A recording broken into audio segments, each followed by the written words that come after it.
Yeet. Yeet. It begins. It does. So, I who would like swear to to recap God, last time? I'm gonna hit you with an electric fly swatter. You can poke him with it. Anyways, we'd like to begin with the recap. Depression. Well, Yep. we started by looting the cavern that belonged to the Earth Dragon and also a undead beholder, Death Tyrant. That's the word.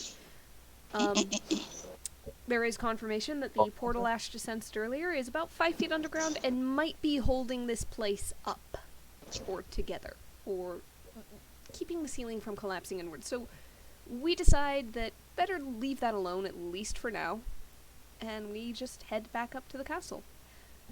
At which point, Esther finds out, according to Issa, Jade is kind of acting weird, but not in a way that indicates something is wrong, per se.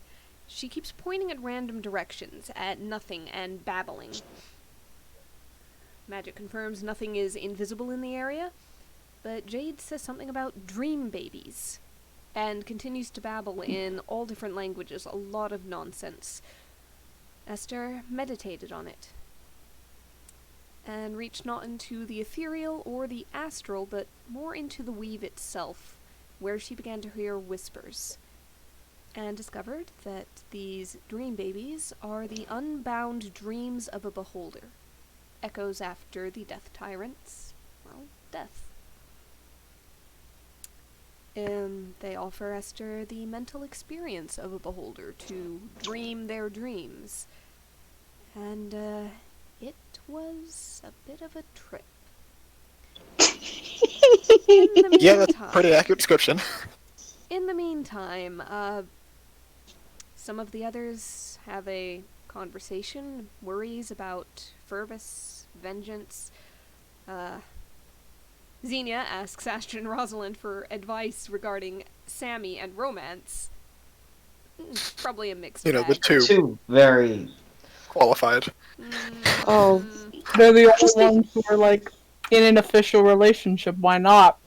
It's pretty much the quote of, just because I got with Rosalind doesn't mean I know how I did it. Mm-hmm. Yeah. Sebastian's advice worked. Yeah. However, To be fair, it's fucking little heart-shaped everything's. yep, I think that Xenia got some decent advice to go forward on. Maybe. I think so. We'll see. Ashley does have 18 wisdom, so. Mm-hmm. Oh, I forget And about that Rosalind sometimes. has Holy read a fuck. lot for of the romance angle books. right after doing the whole like, are we okay with Fervus like going on this vengeance Wanting to quest? commit murder. It's quite a dichotomy. Yeah. Being Conversation Rosalind could is not a go to one-track something. mind. Yeah. Oh, wait for the trichotomy, what happened after. Yeah. Oh, lordy. Esther clawed her way out of the dream, and heard Jade screaming, sees rotted furniture, decayed walls, voices saying that Jade is theirs now. For the rest of us arriving on the scene, Jade is just fine, and Esther is hallucinating paranoia. Xenia did manage to purify the effect, got her out of there. Everything is presumably okay. We had a peaceful dinner. Very clever use of Purify, too. Fervus is preparing for the gathering, though we did bully him into taking a break for dinner. And, Yeah, the dwarves elves. and Xenia successfully asked Sammy out. We ended that on getting a long rest. We've got, I think, one more day before the gathering. Yeah. So one day to do whatever we're gonna do, and for Fervus to continue to spiral into this hole he's digging himself. As he does. I will say, first course of action, when we do wake up, Esther is going to go talk to Fergus. Sure thing. Real fast, Xenia, you would have woken up first. Do you want to do anything first or now? Prepare breakfast, see if Sammy's awake, make her tea or hot chocolate or whatever she wants. She actually requests a nice, strong coffee with honey. So in essence, be a simp. Alright, fair enough. Yeah. Roll a simp check. My Sorry? God. Check this out. Cooking. Okay. Simp check. God. Pretty simpy. Fucking hurts to hear this word. Fuck you, Devin. Yeah, Sim chat. you make a really nice coffee. You take like a blueberry honey that you had, and mix it Great into sip. the good sip. Mix it into the coffee. A little bit of like fresh milk going with it. Servitor, she seems quite happy with the breakfast and clears out from the table before the rest of the crew get ready. Fresh crepes and fruit for breakfast. She inhales it. Yes. I just have to describe it every time because I feel like never mind. You gotta get that Monster Hunter stuff going. Yeah. I still want you guys to pick like dragon steaks or something. Working. We are not eating a sentient creature. I mean, If you have speak with animals, everything is sentient. cannibalism. Fair point. No. That's kind of why the druids are vegetarians mostly. Pull out the Dahmer party, brother. No. But with that, Xenia is preparing food for the rest of everyone in the morning. Semi clears out to prepare as she expects to have a busy next couple of weeks and want to have all her stuff in order. Esther, you presumably march your way up into the... I'm going to assume into the office? Yeah, into the lab. Then this has been a thing for a long time, fuck you. I will say Jade is in the same sling, however, this time it has been adjusted onto her back. Okay. And she is probably still asleep, honestly. Yes. Sleepy baby, but baby stays with me. As she should, damn it. Yes, god fucking damn it. You, how do you approach the door to Fervis's little alcove? Is it locked? Is it a burst in? Is it a knock? What is it? Is it locked? Fervis? Is your, currently asleep in his chair. is it locked? Probably.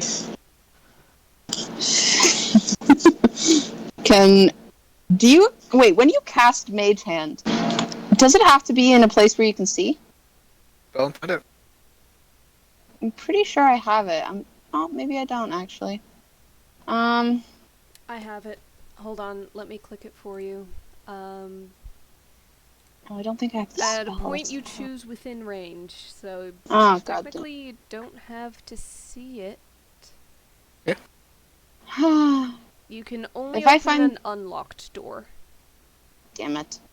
In that case, is the door locked then? It is. Cool. Oh, Jesus. Keep in mind, that will be a full 60 feet of wind. It's not going to stop at the door. Fuck. Okay, let's not do that then. There are a lot Alright, of volatile ingredients in that laboratory. I realized. Let's just quaintly knock at the door. No fucking Fervous. fun. You awake to the sound of wood being knocked upon. And that enters your thoughts briefly as you get this like a weird image of a laughing woodpecker. And then you... But then you kind of get back into wakefulness. Oh shit, actually, while he's waking up, Thieves' Tools. What is the thing that you use Dexterity. to roll it? Dexterity? Cool, and it's with proficiency, right? Do you have proficiency? Yes, I do. Why? I mean, yeah, it Because is, that's but like, one why? of the that's one of the things I took, Conrad. Remember? I don't, but I'll trust you. Skilled, remember? I took the thing when I got That's the right! Yes, hours? okay. Yeah! Do you have thieves' tools on hand? Oh no, I have to go buy them. Yes. So, Never mind, I'll wait patiently for the fucking door. Or pull out some hairpins. I'm suing. Might I add, Esther doesn't have hair. hair really to pin in this current moment. There is kind of fire. Yeah, but sometimes it isn't. He's Yep. gonna slowly walk over to the door and open it, shielding himself from the light coming through the door. The light that is Esther. Oh no, there is not much coming off Esther today. I put what her face and hair looked like in the chat. Ah, true. Her hair is I mean, well, great, it's still personality-wise, there. but... Fair enough. Good morning. I'll take it as not a very good morning. And Esther Purvis will push looks past like you. hell. Yeah, Esther will push past you into the lab. He doesn't really give much resistance. She's just kind of looking around. Made a pretty interesting setup, I'll give you that.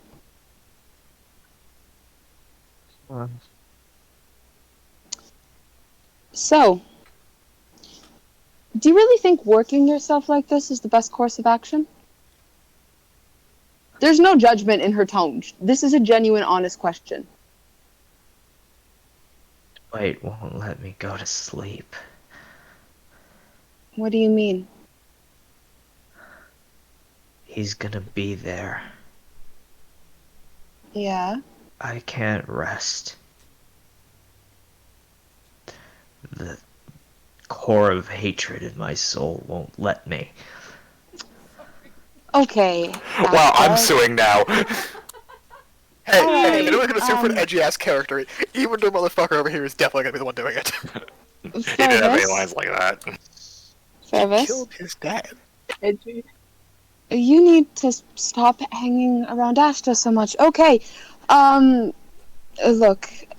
How many chairs are in this place? Are there 2 chairs? Are there at least 2 fucking chairs? There's at least a couple stools for the dwarves when they come by. Yeah. Alright, Esther drags over 2 of them short-ass stools, puts Actually, Fervis they're actually on very one. tall, so they can reach the tabletop. Okay, cool. Then Fervis gets sat on one, Esther sits on the other. Esther is face-to-face with him. I know how you feel. And I do. But I'm going to tell you a story, and you are not going to argue. You are going to stop and listen. This is an important story. And I need to know that after I tell it, you understand what I'm trying to tell you. Once upon a time... Give me a minute. Alright. He's gonna like rub his face. Oh, okay. I'm awake. Alright. Once upon a time, there was a young Genasi. And this Genasi thought that she could fix people. And that because she was good at caring for people, she would be able to curb them of their more violent tendencies. Now, this Genasi was a fucking idiot. And, quite frankly, was in way over her head. And got hurt because of it. And then left. Now, this Genasi had a core of hatred, like yours, burning so deep inside of her that it made her an outcast for over 2 years. And this Genasi was no more angry than she was scared and alone and lost. Because she thought that if she couldn't live up to these impossible expectations set by somebody that she was supposed to trust,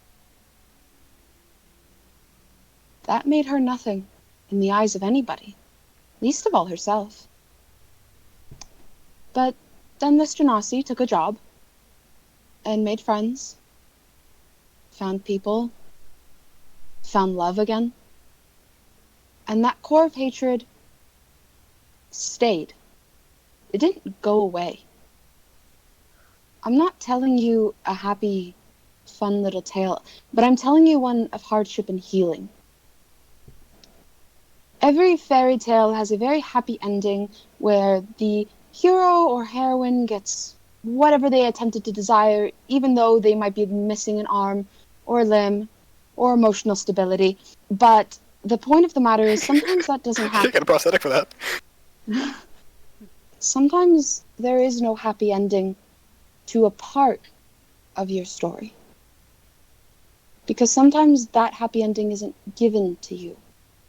And you have to make it.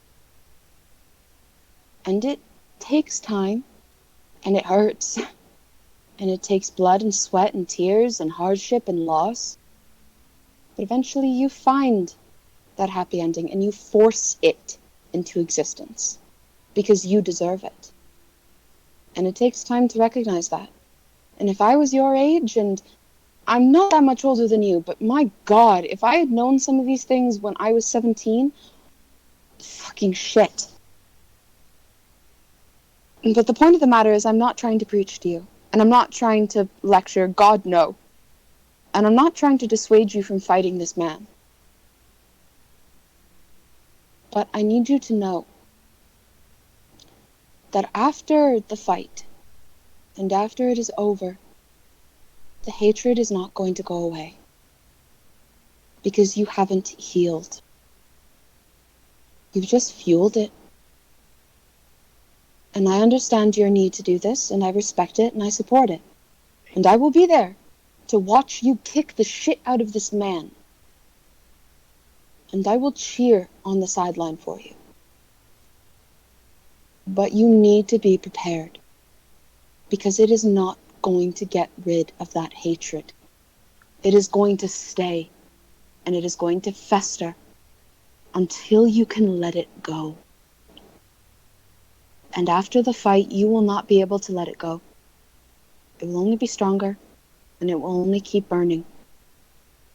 And then you might actually do something you're going to really regret. You might actually kill him. I'll And say I know... something, Esther.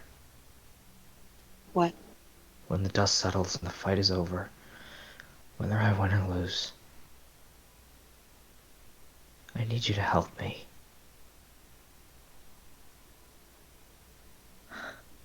She takes his hand. I know it's not gonna leave, but I need catharsis. I know.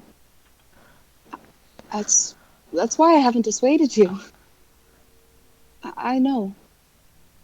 I know how much you need I this. can't keep living knowing that day after day this man keeps walking, knowing that he's ruined my life and doesn't care for it, won't take accountability for it.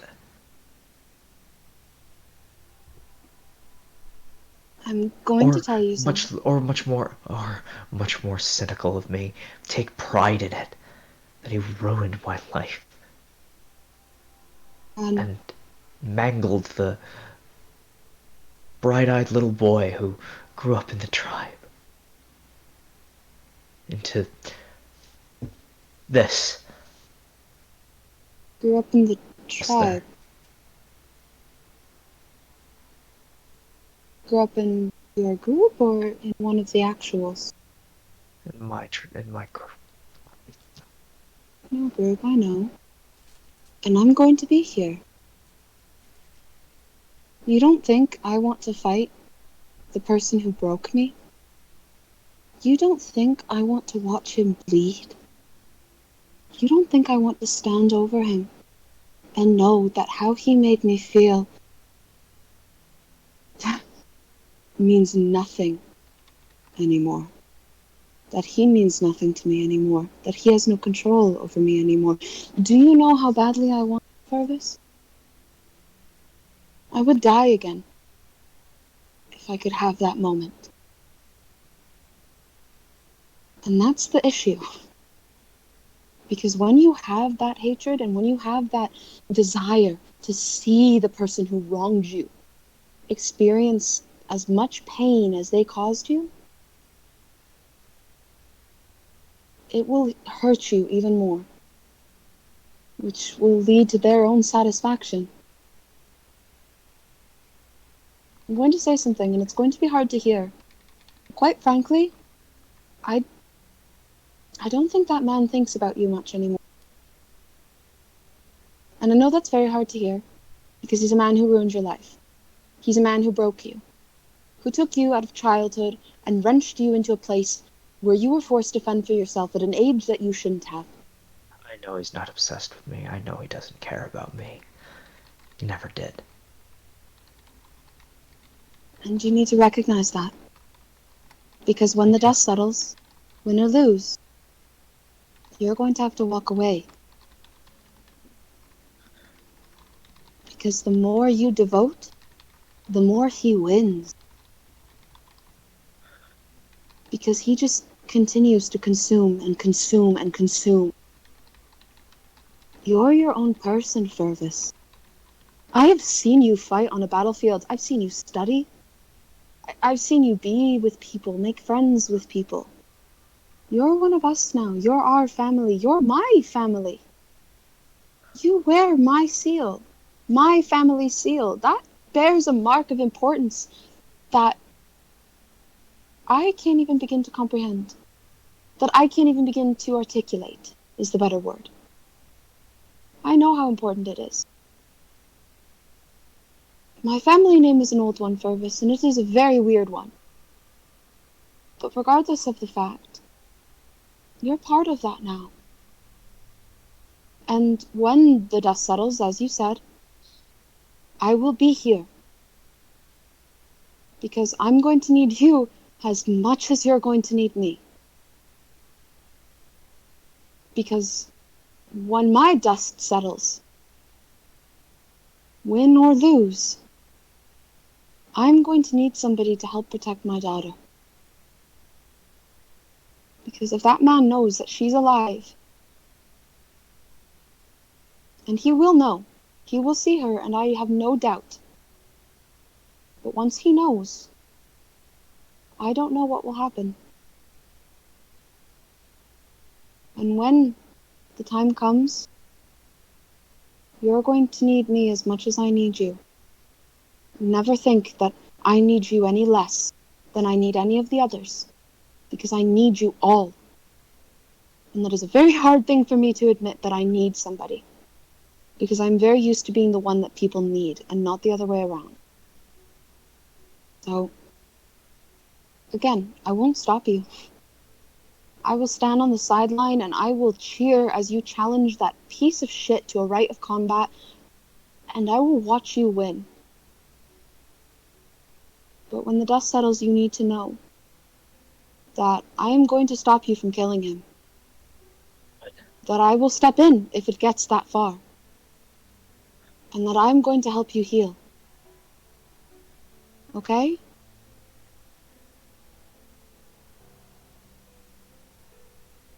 Yeah.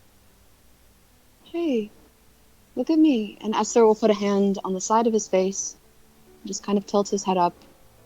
The other hand is still holding his. We're family. And family looks out for each other no matter what.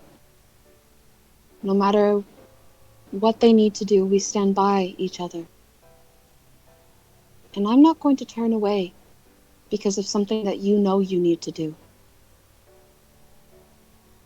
But I'm going to be there afterwards. And we're going to heal together. Okay? It's just, I want to be rid of this. I know. And it'll take time. It'll take a lot of time. But every day it'll get better. Not by a lot that you'll notice, but it'll get better. Yeah. By little bits, every day. And then one day you're going to look back and realize how far you've come.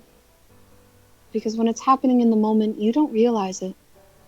But after a couple of months go by, you look back and you won't be able to recognize that same core of hatred that you once held so close. Because you're going to have other things to keep you warm, to keep you going. And it's going to be okay.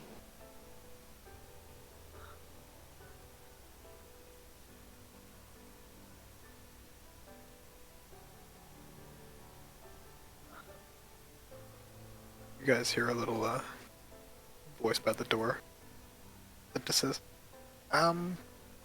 breakfast is ready. We'll be right out. Look over, it's just Thorn kind of standing there on his hind legs. We'll be right there. Jumps and runs out of the room. Look at me.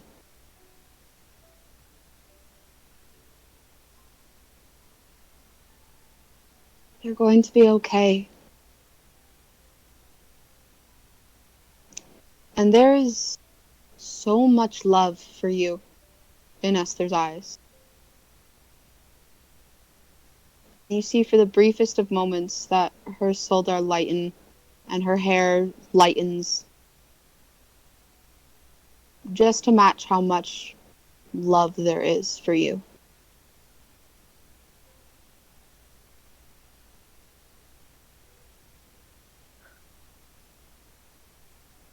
I don't know if I'm ready. I don't know if I'm prepared. quite frankly, you won't be. I know. You won't be ready. You will never be prepared enough. You will never be ready enough. But it's going to happen anyways. No matter how long we try to delay or how much we try to avoid. It will happen. And the outcome will fall as it will be. But at the end of the day, Fergus, you're going to have people who will help you. He doesn't. He's And still the High Elder. but He's still the High Warrior. Thank God. but there is one thing that you have that he will never have. And that is something that you can hold close and know that it is yours. Do you know what that is, Fergus? Godly level of intelligence. Fuck. You're not wrong. You're not wrong. Sorry. No, that was fucking funny! I should have put it in the chat, but I got my hands full. Do you know what it is, Fergus? That you have Excessive and he amounts will of never. money. Well, kind of, yes, but you have love.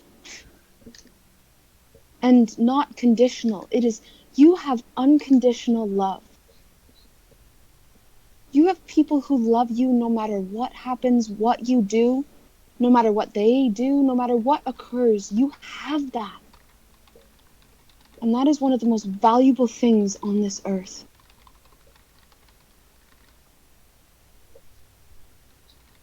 I love you, Fergus. You're my family. And I love you. And it's going to be okay. And Esther's gonna stand up and pull him into a hug. And we're gonna roll for Mom! Because Mom. It's a Oh, man. warm hug.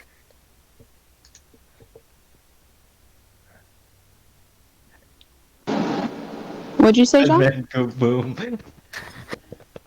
Huh? It's a good warm hug, as it always is Yeah. from Esther.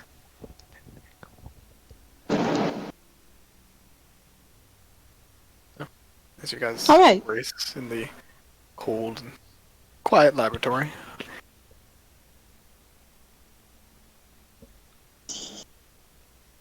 Maybe not a full feeling of settlement inside you, Fergus, but there is a note of hope.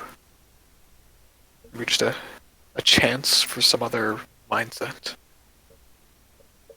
Your Fane almost purring at the idea of getting away from that urge for revenge.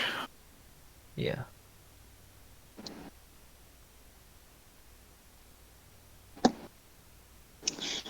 All right. Time to eat. You are going to have breakfast with me. Let's go. Esther will take him by the hand and drag him out of the laboratory. In the meantime, Ashton and Rosalind. Anything specific, or just a quiet morning? Pet the puppy. Head out to breakfast. Probably that, as far as I'm concerned. Yeah. Spend a few minutes just ruffling the puppy's ears and giving them a bit of affection in the morning. They seem quite pleased with the current situation. I should probably just glance over at Rosalind. Just, hey, have you checked on your dad recently? A couple of days ago, before we went down to Isol. I do need to extend the, well, I believe there was a little bit of an invitation to talk. Yeah. I was just wondering, one, about that, and if he would like to join with the meeting, which I'm sure Esther would be more than happy to invite. But I'm And- sure she would, but at the same time, he's here to rest and recuperate. also, and how that not- cough's doing. Yes. I'm sure he would like to go down and enjoy the atmosphere, But I'm not going to invite him into any diplomatic meetings because he is on Oh, vacation. no. No, just, again, as a visitor. Yeah. And on that, you have a point. I should go and ask Esther first, but as long as she feels that it's all right. I would be surprised if not, but always good to ask. And he just gets up and stretches. Can you help with the armor real quick? Of course. Cut to the next people. Happily. You guys were the last people, so. Next people, whatever's next. Go in the rotation. So. Yep. So as everyone gathers for At the top breakfast, of initiative. Purpose Esther, you're last to get to it. So how's it going, Devin? My During goodness. during breakfast, Rosalind will bring up the inviting her dad to festivities thing with Esther, if it's all right, outsiders okay. Yes, actually, that would be fine. I would have to go over with him one thing, though. Of course. It's nothing bad. It's nothing bad. Oh, I didn't doubt it. How does Rosalind's dad dress? Usually in decent levels of refinement, but since he's been staying here, he's at least lowered the number of layers he wears. Okay. Your dad can't wear as many layers. That is a very good point. And if you would like to... Would you like to help me figure out some attire for him? Yeah, actually, I would love to. Oh, also, I do have something for Xenia, as well as for Fervus and for Ashta. It's something that I picked up when we were walking around town. I'd have to add more. Never mind. I will give them to you at the actual gathering, because they're more stuff for something celebratory. Unless it's comment on what they are, because it's very easy to make them, and Esther is going to use the extra fabric she has, because they were very easy to make. Oh, that also reminds me of one thing, and Asher just walks over and just kisses Rosalind on the lips. That's for the cooling part of the armor. This would be miserable, but I am not taking this off. Gonna say it was Rosalind. Going to have to enchant your armor with more things if that's the response. I don't think we're going to... maybe we might end up on the play fight. It's fine. Can the armor be enchanted with more things? It's an underlayer, it's not... I think we shoved enough in there. Yeah, probably. Yeah, it is kind of the equivalent of 30 pounds of cloth in a 10-pound box. Hey, Conrad. Yes. Could it be... Oh, wait, why is the sleight of hand check? For how well you do it. Okay, but could that be with advantage because she's already made several other garments for the It's a party? lowered DC. Thank you. No, but also the cooling Not isn't on the... bad! Cooling isn't on the armor, right? It's on the undercoat of the armor. That's just kind of like a mundane magic item, right? Yeah, it was a simple enchantment you had done. How'd it turn out? Is it okay? Yeah, it turns out really nice, actually. Would you like to present it in character, or just kind of have it made? In character! Alright. So, as everyone begins to set about their ways... Christ. Fervus is going to have a hot cocoa. I presume Xena makes a fantastic one. Oh, Trying to, but still slightly disappointed that everyone was late for breakfast. I'm sorry. I overslept. Why was everyone late for breakfast? Me at Xenia 9 o'clock for probably the made- session. Xenia also probably made it a little too early, but they Yeah. don't want to admit it. Asher's got the wisdom. You just look like you get up earlier.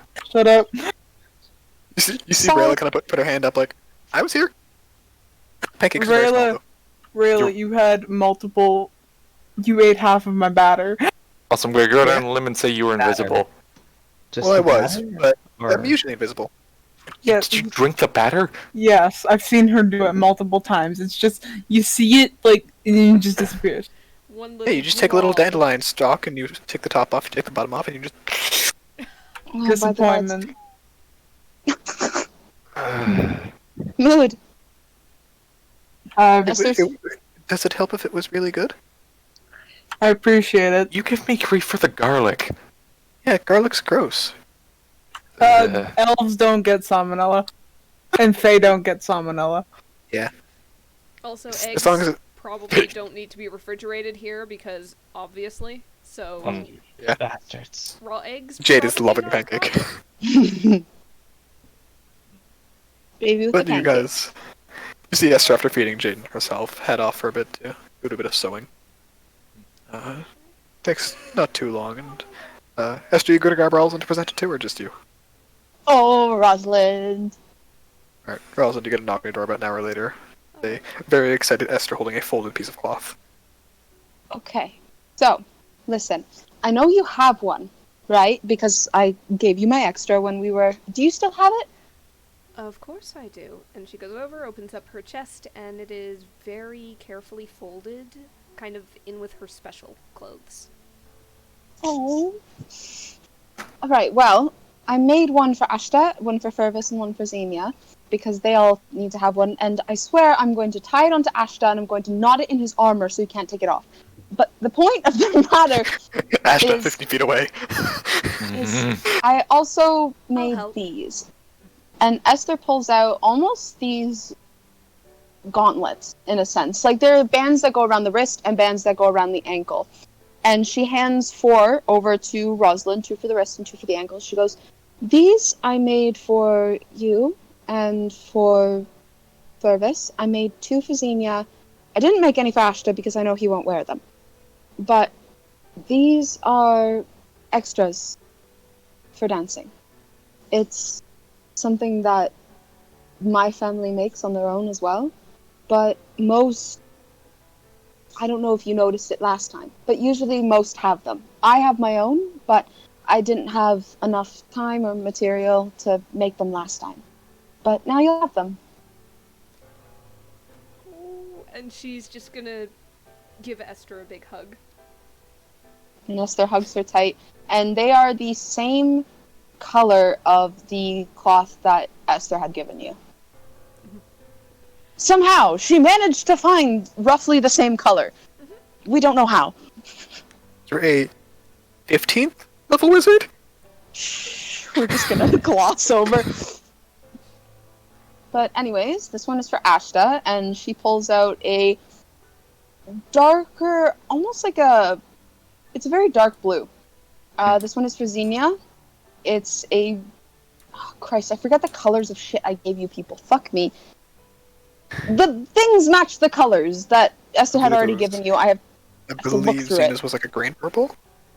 Yeah, Xenia's was like a greenish purple, Fervis's was yellowish orange, and then Ashta's was like dark blue. Greenish purple seems very wrong. So, Yeah. Wait, no, Way no, no, no, purple, no, wasn't no. it? No, they were all her tribal colors. They were red, yellow, hold on. orange, gold, and brown. I That's don't what they recall. were. I need to find. I have it in my which- notes somewhere. it's in my Regardless, notes. they all match. Yes. But no, for the sake of sake, they're all of Esther's personal tribal colors. They are red, orange, yellow, gold, and brown. Those are her tribal colors. I think I probably got brown then because of the new art. Yes. So they're around there somewhere, but I gotta look in my notes and find it. Have you Did you have the... You have the one extra for, the Dean, yes? Not the Dean, the Duke. Yes. She does have one for the Duke, and she will hand that to Rosalind. This is for your dad. Thank you so much. My dad can teach him how to tie it on, and probably but actually how to dance before we get there. But I'm going to warn It's you. such a funny image. It is. I'm going to warn you. Joke's on you, you little recluse. That's a really good line. Oh my god! I'm glad the words have this effect. That was the best thing! To look over and just joke's on you, you little recluse. There was green, okay. Yeah. Okay, so there was a little bit of green. Yeah, sandy and orange and green, and I think those were accent colors. Yes, it was like a dark green. Yeah. Okay, I have it in my notes written, but I'll have to go find it. But regardless of the fact, I found it in mine. So. Awesome. Can you send them to me, actually? Do you want me to read them off? Type them up? Both? If you could just type them up and send them, just so that way I can have it. All right, I'll do that. Alrighty. Wonderful. How the fuck do you say out loud? I am distracted by what's going on in that chat as well. I know. I got sidetracked. Keep going. You're going. Regardless, I do have to warn you in advance. I know we haven't necessarily spoken much about it, but tomorrow everybody gathers, obviously, and at night there is a very large ceremony. It is the opening rite, in a sense, for this whole thing. And it is very loud, and it is very energy-driven. So I do warn you, please get sleep tonight, because odds are you will not sleep tomorrow. And I warn you this in advance. I will So- do my best. There will be something to keep you awake, but regardless, it is... The whole symbology of it is at night, at dusk, when the sun sets, we are 5 tribes. When the sun rises, we all fall under one name. And it stays as such until the final rite of closing when we separate again. That is the symbology behind it, but I won't bore you with that. I don't mind hearing it. Though I should probably deliver these to my father first, so that, I'm able to track him down, and... Would you like to come with me so that you can explain any matters that he should know? I would love to, and odds are, I think my dad has been hanging out with your dad, Really? and I worry for the influence on your father. I wouldn't worry. I don't think he's going to be influenced in any... He's lived for... We should probably go check on them. You walk over and see your dad in board shorts and a wife beater. Loops her arm around Esther's and... You're not too far Astra, off. I'll see you later. And just out the door. As soon as you get up to the, Shut the fuck up, Ash. No, you didn't. You guys have eaten waffles before. Dwarves make Pop-Tarts. Yeah, Ashta made. like 300 years ago. See, Xenia threw batter at Ashta's armor, and that's how waffles were made. No. Because Ashta got so mad it cooked. And there we go. Magic. I like to imagine it's more we got, Esther got pancake batter in her hair. Fair enough. But you guys head up to the room just above everyone else's, the parties, where they're sleeping. You do hear loud but not angry voices coming from the one room that does sound like the 2 dads.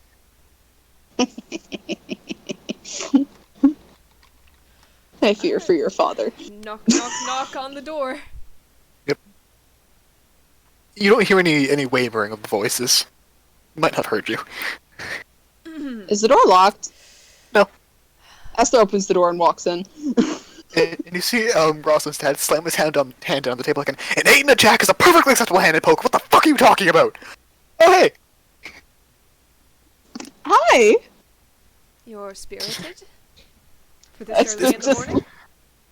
Esther He's- looks at We've been arguing Rosalind for and hours. just... I told you. We've been Are you, arguing for hours. are you roughing him at cards again? Esther, your dad kind of smiles and just nods. He keeps an ace up his sleeve, eh? I'm not wearing a shirt. That's not the sleeve I was talking about. You have pants on, don't you? It's called a pocket, Esther. Stand up. He stands up and like 4 cards fall out of his pockets. They're more in my pocket, I'll admit, but... Rosalind, your dad just looks struck by this realization. And Esther will just gently put a hand on Rosalind's dad's shoulder and just... He cheats at cards. I really hope you weren't betting money. No, but... Well, last night we were betting clothes, but... I don't want to know. I don't want to know. I don't want to know. Good thing that we've brought you some new ones in that case. Don't gamble these away. It's okay. And he kind of smiles, and Nestor's dad makes a noise like, yeah, rich bastard is wearing like 7 layers. Wasn't fair. Speaking of layers, I don't want to know if you saw my dad naked, but speaking of layers, He didn't. Shorts, yes, but for I now. walk around like that normally. Okay, this is the start of a really bad fan fiction, and then Esther and Rosalind become Nope. step siblings, and Oh It'd Christ! be it'd be the funniest shit. I'd cry. there would be fics. There would probably be a very small There's and so dead many pig. fics. Canon. Inspiration to Canon. inspiration to whoever gives me 1,000 words. Be right back. Give me a Lost an eye night. for it. Do you understand the insanity I've imparted onto this setting? This Yes. is a real thing we will run into in the Machinist campaign. No, you laugh. I've threatened Sky 3 times in the past week to just write a fanfic about it because fuck you, it's canon. What are their names? Called Vlad the Duke, is the Duke, Esther's dad. And, yeah, Esther's dad. I've got his Cool. name somewhere, but I don't remember when it was revealed. Yeah, it was a while ago. It was a long time ago, so it's somewhere in some notebook or other. Vlad and Duke. Ship name Drunk King. Drunk King! Ah! No. I love that. No. It's a ship now. Congrats. And Rosalind is dying on the fishing ship. inside. 1,000 words? 1,000 words. Okay. The SS drunken ship. I love it. Christ.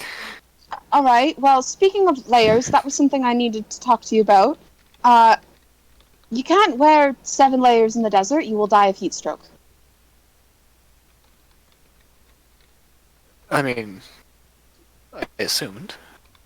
Okay, but I needed to make sure because sometimes people from the north come into I- the desert, Ashta, I'm and you from know, the center of the country, Esther. I'm not from the north. I'm just making sure. I care have for your summer clothes. safety.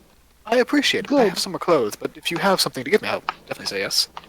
Rosalind, She'll present the folded clothing. the jingly things. He looks it over and carefully unfolds it, and you see there's a bunch of copper pieces woven into it, strips of it all kind of shining, and he looks it over. Says, "What? No gold?" I'm I joking, mean- to be clear. I was gonna say this came out of her. Fuck. Well, no, but this is dancing attire. It's tradition for my people, and you will need it tomorrow night. So my dad can show you how to put it on. Sure. And he stands up and begins undoing his cloak and undoing his thing. That was Right. intentional, Sky. It works. Yeah, but he's like- Do this. He's like, "Oh no, I've gotten too used to this." I'm sure I'll be taught later. It's fine. Esther is enjoying every single minute of this as she watches the horror in Rosalind's eyes. Not on her face, but in her eyes. It's more The despair. dude kind of looks over at you, Roz, and says, "So after realizing their display, will you team up with me to play some chess against these two? Just like old times." It depends. How do you two feel about some chess? I'm honestly shit at chess, so I will watch and I will laugh. Vlad kind of shrugs. Like, "I think I know the rules." Esther, I've played chess with you once before. I remember you had a very good showing. I will, it will not be good. You will win. I will bet you $100 you will win. Alright, then let's split up the expertise. The two of us against our fathers. I can work with that! I can work with that. And Rosalind, as she pulls out the board, sets up the pieces, explains the rules to Esther's dad, will sneakily feign to Esther, "Your father likes to cheat at games? I think we can one-up him." Oh. What are you thinking? Well, this, and just feign connection, and therefore silent coordination. the two of them can share their insights, they can share their plans, they can share their moves, and if one person doesn't see a trap being laid, the other one might. Esther just gives you this very wide smile and just slowly nods. Alright. So, Rosalind, go ahead and give me a dragon chess check with advantage as Esther's helping you. Mm-hmm. And I'll have the two dads roll. Oh. Yeah, the Duke only makes a... what is that? 21, but the other dad is a 5. Okay. Isn't it? Okay. Esther's. Yeah, Rosalind and Esther together. So, that was the advantage. Okay. Yeah. Yeah. Yes, the dad makes it. Your dad makes a 21. Vlad is not very good at this. He falls for very easy traps, but is also playing absolutely off the fucking walls. Like, no strategy. Mm-hmm. But you've played with enough beginners, particularly Ashton when he first started, as well as the Fame Connection, gives you a not quick, but simple victory. It is a Kinda- slow net that they draw around the opponent's pieces. So Yeah, that it's slow a to snare start. slowly tightened. Yep, it is slow to start. It does not seem like anything. It looks like the other side is gaining an advantage early on, but then just one thing after another in a cascade of preset and pre-planned moves. Yeah, the worst kind of Jenga. Yep. The, 20 intelligence Esther definitely doesn't hurt. Yeah. Esther is enjoying watching as Vlad attempts to hide pieces in his pocket before realizing that this is not a card game. This does not work. You see, at one point he tries to do a swap of a pawn note for a bishop, but he even Rosalind, your dad, kind of grabs the wrist, like, no, it's not that easy. Don't try it. Fergus is writing the sandwich theory. Yeah. So, as you guys finish it up, a successful win, the dude kind of sighs and leans back in his chair, like, well, you've definitely gotten better.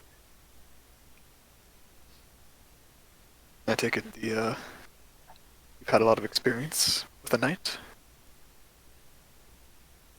I've played quite a few games, though admittedly mostly against a single opponent. It's good to branch out and test myself against unfamiliar play styles. Yes. And she turns to Esther's dad and just, yours was particularly, it was full of surprises. Because he had Pretty no well idea about what he was doing. She's right. Well, sometimes that Speaking leads of- to interesting, happy accidents. You I hear your mean- dad, Rosalind, kind of hop at that. It's like, yeah, and the improv's most what I did. I mean, to be fair, I have 5 siblings that can attest to that. We both kind of smile at the thought, and well, now that you two have won, game poker. Oh, Lord. I learned very long but ago- we are not gambling anything. Including clothes. How about whoever loses to get the other cup of juice? What kind of juice? Whatever's stored. Alright, that's fine, because one time there was a bet in which the other had to get one a slice of bread. It was not specified that the bread was 3 cities away, and that is why I ask. Your dad starts to like almost giggle at that thought. It's a very long walk. Just fuck up for us. Like a dumpling at the hip of calzone. Fuck off. It's a panzerotti, how dare you? Just come back to the kitchen and it's like, Fergus, shut the fuck up. Rayla is encouraging all of these. Something else. Rayla is just like, no, he's onto something. I'm hyperfixating. It's okay. Rayla just like taps on the wrist like, no. We can keep going with this. If you don't fold a burrito properly, it's just a taco. But if you put what if you take 2 tortillas and you put them on top of each other and put all the meat in the middle? Is that a sandwich? Or is it really shitty tortilla? You're onto something. Tortilla. I don't Tortilla is know. the type of bread, not the actual Again, food. what determines the classification of sandwich? Is it structure, ingredients? I'm going on a patrol. I have to assume it's some sort of cultural thing, isn't it? Bye, Ashton. Oh, dear. You guys are doing the dishes. I'm gonna not do this. Yeah, that's okay. I can like magical clean them or something, or I'll summon like a fae to do it. No, Okay. properly. I can't carry the dishes. I'm small. You can turn big. We all know this. You have 4 arms. Yeah, she kind of got you there, bro. Don't give me that shit. You've got 4 arms too. No, I don't. Read, they're right there. She points like your wrists. Oh my god. Rayla, if you I weren't take as quiche. scrawny and weak as you were, I would have hit you by now. Yeah, but you love me. No, you're just fragile. It can be both. Sammy's fragile and you love her. Then you're Purvis just with completely all his- blank faced, is just like little like kiss in the air, just like a, and then just walks out. She waves at you. Okay, now, if you only wrap the tortilla on a hot dog, Oh lord, here we go. but don't fully wrap it, is it a hot dog? That make a key lime by a quiche then? You're Oh, right. no. Wait, what's the difference between a pie and a cake with only icing on top? I don't know. Is it the sponginess? Is it the sugar? No, but you don't have very It's the sweet fucking pies. shape, you Please cut to a psychopath. different scene. Please, God. I'm just like, oh my god. I can do this for hours. Can we go to I know. commercial No, but break? please. Yeah, that's D&D the Beyond, guys. problem. D&D Beyond, guys. No. I would like to get to the gathering this session, please. Oh my god. I sincerely doubt it just based off knowing you guys. Yeah. Please. We're We make so it- You're not fucking helping close. it, Conrad. It's not my job to help it, fuck you. I want chaos. Oh So. my god. Y'all got the Market Dragon, okay? Give me my joy. Alright, let's go. So, let's have Rosalind and Esther go ahead uh, and give me either intelligence or... Fervis had I can go? commissioned the dwarves to make a whole bunch of healing potions, right? Like I don't last- like recall it being yesterday? mentioned, but if you can provide Yeah. the gold cost, they will do it for you. Yeah, he would have quantified the gold cost. How much you laying down? Well, of his own funds, probably 16,000, 1,600, not 16,000. Jesus Christ! I was I gonna do say, not that's a have- lot of potions, man. Do not Okay, have that much. what scale of potion are you looking for? Not like regulars, but probably One step greater or higher. Greater would probably be the most reasonable to get a good amount of. Yeah. Let me check the price on that. It's uncommon. Yeah, so with 1,800 you can get a... 1600. Sorry, 1,600. You could get a total of 8 of those going. 8 of those? Yeah. Okay. You guys have your own resources and you're not really charging a ton. Yeah.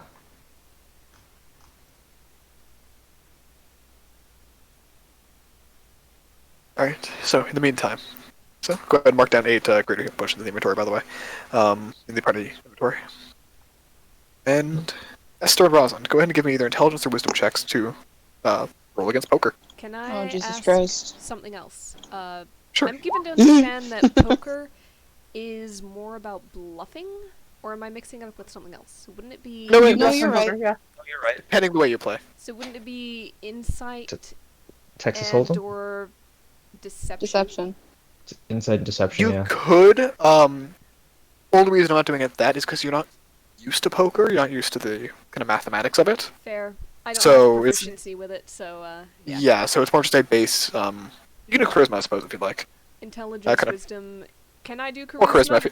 Yeah, you could do charisma. Um, I'd say you can focus more on the bluffing than the actual math of it. Yep. I'm gonna do the charisma and try to trick people into thinking my hand is something other than what it is.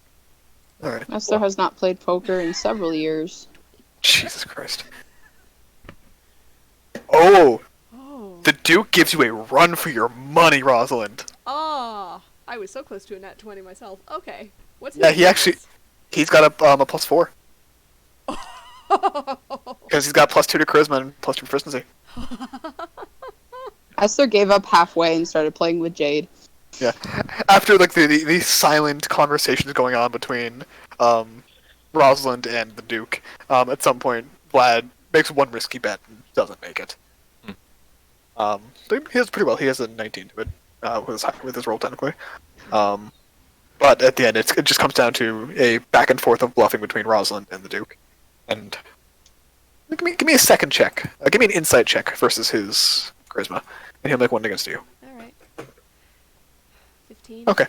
You end up coming out on top, calling him on just one bluff that at first didn't seem like a huge one. He overbet just a little bit too much, but in the end he didn't have enough to support his spending. He's gambling the next couple rounds, and it comes out for a win for Rosalind. He kind of sighs and says, "All right, what kind do you want?"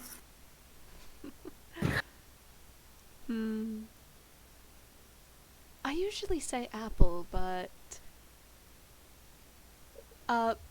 Question. Does Rosalind know if there is a particular type of juice that is on the castle, but is maybe stored a bit further away? There is a fruit that's mostly gathered in the forest. That there's a very small amount that Simone tends to keep on hand. Mm-hmm. She's gonna send him on a little bit of a wild goose chase, trying to figure out where to find this, having to ask people where to get it, and then having to ask Simone for some. So she's gonna specify that juice. Yep. Like I stands up and says, "I'll join him. I want him getting lost around here." You know, he has no sense of direction. It's like he hasn't gone anywhere in his life. Fuck. Typically, if we did go anywhere, it was by roads and with retinues who often navigated. It's different. John, you gotta pause there Yeah. for some reason. Sorry. Oh, shit. And she just says, when you find it, I'll be in my room. I kind of sigh, and you watch the Duke get a pat on the shoulder from Vlad. It seems they get along quite well, actually. Mm-hmm. Almost frightening. And as they leave, Rosalind's gonna look at Esther and...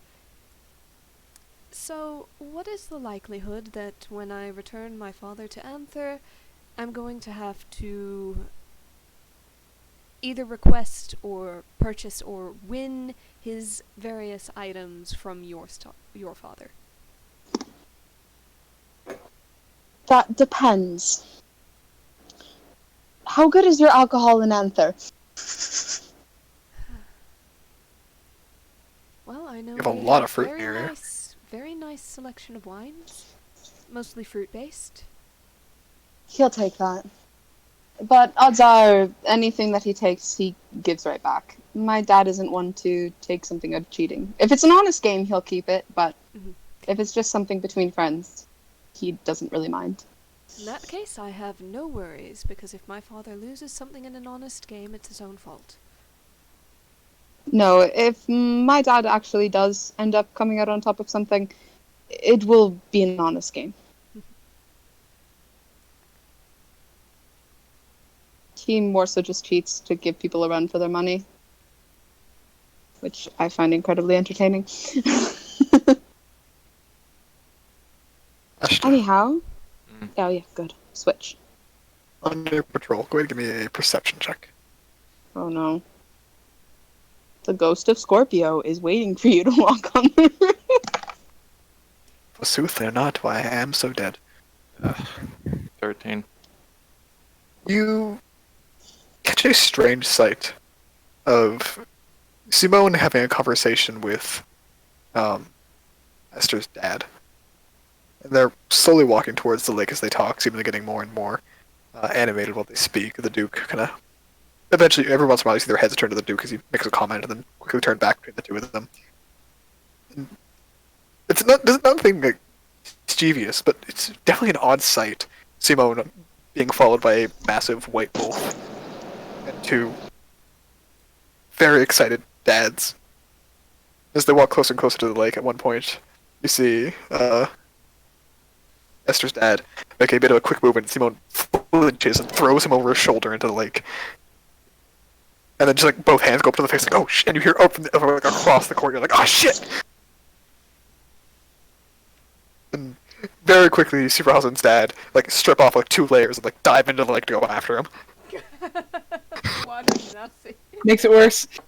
Who got pulled into the lake? Your stepdad got thrown into the lake. Of course he did. He's I like how your dad went in after him too. yeah. It seems almost instinctual. There's just a quick feign, like screenshot sent to Rosalind and Esther. She really pisses herself fucking laughing. You just get a reply from Rosalind that's simply thank you. And as you see them like come up from beneath the air, the Esther's dad holding the Duke, as the Duke is not very good at swimming, is just like being carried out as Esther's dad like arrives and like starts like walk on the water and out onto the edge, and just like walks up vertically basically. And they set them down in front of Simone. Simone's just apologizing, and like you see Esther's dad reach over to the wolf. The wolf walks close. He's just like wiping his face clean on the wolf's fur. Yep, there's just gifts being sent. The Duke looks very chastised. Oh my god. And I just keeps walking. Yep. Give me another just D100. See what else is around. 91. 91. Okay. You catch a brief sight as you round a corner, and hear some whispers from around the corner from a pair of dwarves. Seemingly, some kind of conspiring is going on. Alright. He's gonna just appear behind them. Yep. Roll a stealth check. Let's see how well you do. Alright. If you want, we can say you can use the cloak for advantage. Alright. You're in your home turf. Did it not click? Alright. I'll just do it with advantage then. Okay. That's good. They don't ever have passive perception. they're very distracted. Don't worry. And you hear one of them whisper to the other, like, "No, like I didn't know it was his brother, man. Like, oh Jesus, Ty, that was so fast." And they're just like, "I didn't know it was his brother." It's like, he has 3 brothers. How did you not see this coming? It's like, well, they don't look alike. They look exactly the same. The brother doesn't have a beard. He's like very young. He's very young. Ah, shit. Oh my. They turn around to see you, Ashley, and they like yelp. You see it's one of Rosalind's squad and one of your squad. And they kind of look at you like, What Hi. you talking about? one of your squad kind of sits straight like, "No, sir. I may have flirted with my girlfriend's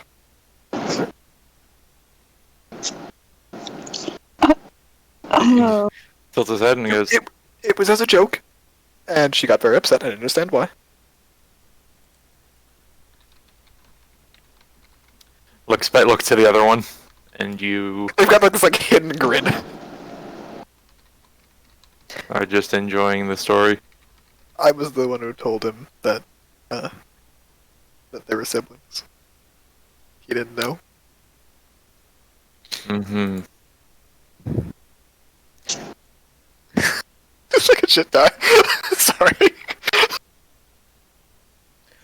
He just kind of like, right. As you were, and he just walks. You hear one let out this like quiet sigh, trying not to be heard by you. The head pat on the turns. back. He's just straight once more. A little glint in the eye. Turns back, keeps walking. Yep. And there's a point where he just feigns. Just like, we should think about some sort of registration for anyone on this island. Just some sort of paperwork for it.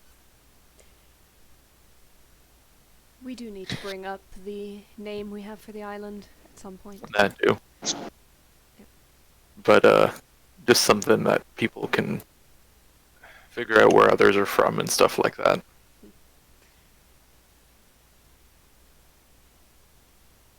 I don't know. Just Do you continue to patrol? if anyone else isn't doing, if like the group is still like busy, then yeah. Unless anyone else has something else they want to bring up. I want to bring something up after about an hour. Yeah, we can do that. Go for it. I want to say that Rosalind, assuming that her dad was going to take a long time to find that juice, just has been in the gardens for a while. Taking care of some plants, maybe getting together a little bit more for a window box to put in her room, because of course. Yeah, sure. And after a while, Ashta, you get a feign from her, asking, Ashta, where did you put your spare pillows up anywhere? From your old room? I swear there's like 20 different ways you can say my name. I love all of them, but some of them just fill me with a bit more dread. Oh, I'm sorry. This is nothing bad, I'm just a little bit puzzled. I've searched everywhere in here and I can't find them. My pillows? Yes, What do you need them for? your pup.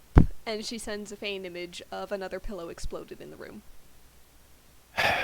We should get something more durable. Perhaps.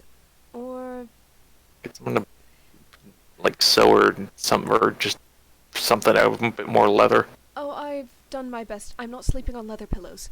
I've done my best. No, to- just for the dog. This wasn't the dog's pillow. I'll get better training. I scolded him, but he may listen to you more. John, I Regardless, just saw your fucking message. the pillows, did you store them somewhere? Were they I like that shit. repurposed? It's good. Can you get maybe like a heavier blanket on top? For mine, I think they were just kind of used for someone else in the castle. I wasn't using them. That is fair enough. I'll see what else I can scrounge up. I think that Xenia's been handling various requisitions and You know what? finances, Yeah, so I'll go and ask them. yeah. Go ask Xenia about pillows. That's a good idea. And there's a feign to Xenia. I have to ask Xenia. Uh, While the player is doing something, what is Xenia doing? They're probably like went to go see Sammy, just be like, "Hi, you good? Cool." And is probably just following Ashton on patrol, trying not to be seen. Great, give me a stealth check, a perception check, and a D100. Okay. Oh fuck, my sheet's closed. My roll 20 crap. Oh, that's okay. Oh. Okay, one sec.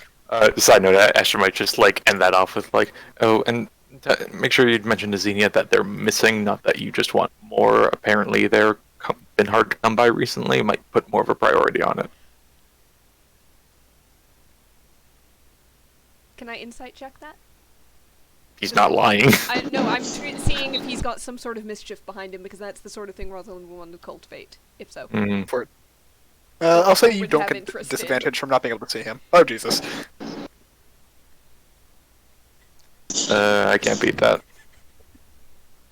So, what does she glean? Oh, Sorry. At that moment, Ashley, you notice Xenia directly behind you. Xenia, you seem to have been very distracted by. You're pretty sure the monarch is trying to have a conversation with a bunch of baby firebirds that are all perched on Greel's shoulders. There's just entire babbling. It's probably not that thing. It's just be like, "Oh, her hair is so cute. Oh, her nose is so cute." Actually, you hear this from behind you. And then there's a turn, and like I get like there's that trail of like a silver gleam in the eye as he looks behind his shoulder. Hello. What are you doing here? at the very same time, feign to Ashta, are you trying to pull some sort of prank? Is there something Yes. I don't know? What are you doing here, Ashta? Ashta responds to Rosalind, yes. And he looks over to you, and it's like, just having a conversation with Rosalind. She has something to ask you. I'm so Oh, proud. really? And then there's the feign to Xenia. So Ashta's pillows seem to have gone missing. Xenia's running towards their room. Then you Just spins in the other direction. dead sprint, 180-degree turn. Just out loud, Ashta's like, I'm just having a conversation with Rosalind, she's got something to ask, and then Xenia just zoom. And Asher just sends like a gif of seeing you taking off, and it's like that's the oddest thing. And he just keeps patrolling. Your eye is caught by the bunch of little firebirds sitting on Goriel's shoulders as the monarch is having some kind of terrible conversation with them. I'll let you have your thing, Conrad. Don't worry, he'll walk over in that direction. No, just saying you notice it. You don't have to interact with it. Yeah, no, he'll walk over there. Yep. You see the monarch having some kind of faint conversation, but it's like look of befuddlement is across their face. The monarchs? Yeah. Sorry, was monarch they or she? She. Oh, It's definitely said they. she. Yeah. Anyways, just like glances over and it's like, they're new ones. Yes, they have more firebirds do get born. Yes. I guess that makes sense. First I'm seeing them.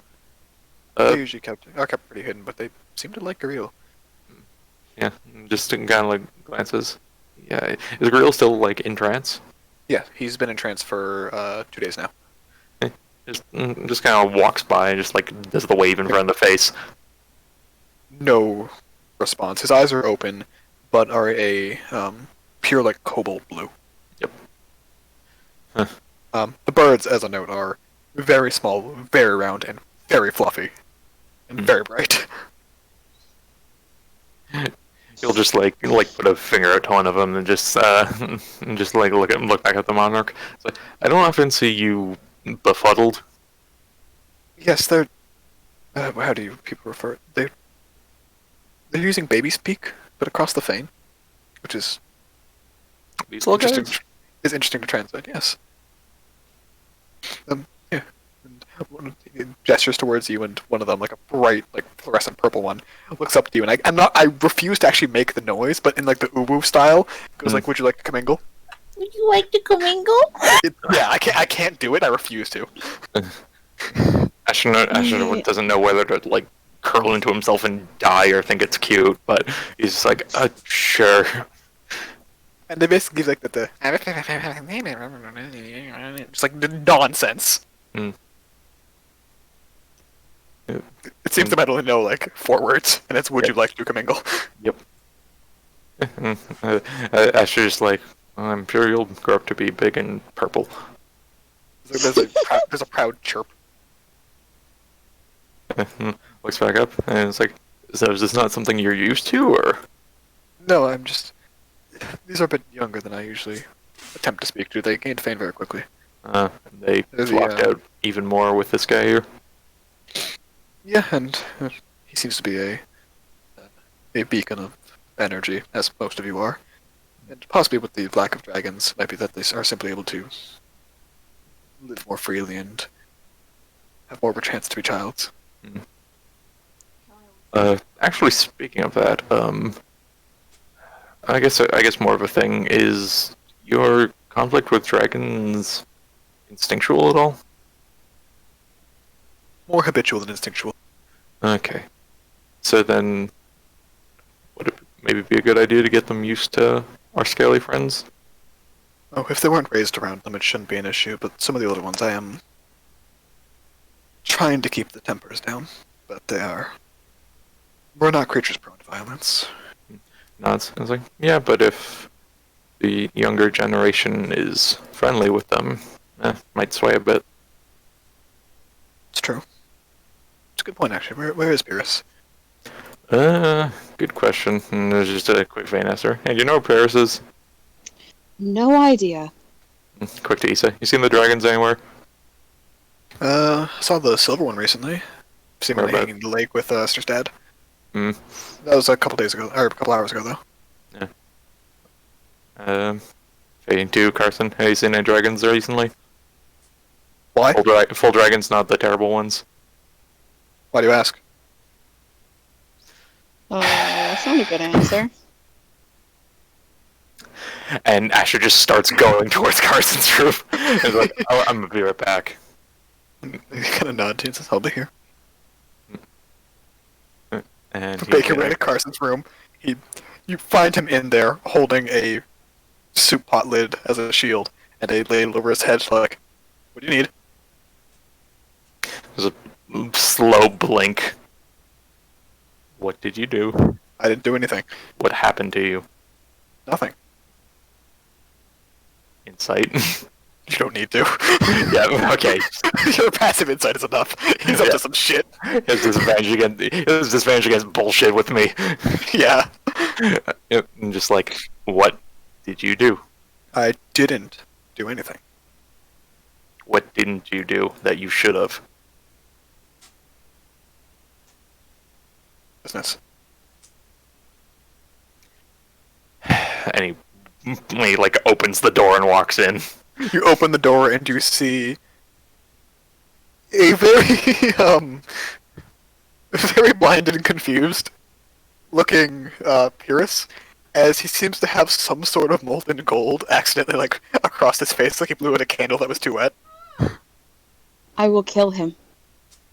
Do not tell Esther about this. She will kill There's a Carson. slow turn, and it's like, okay, explain.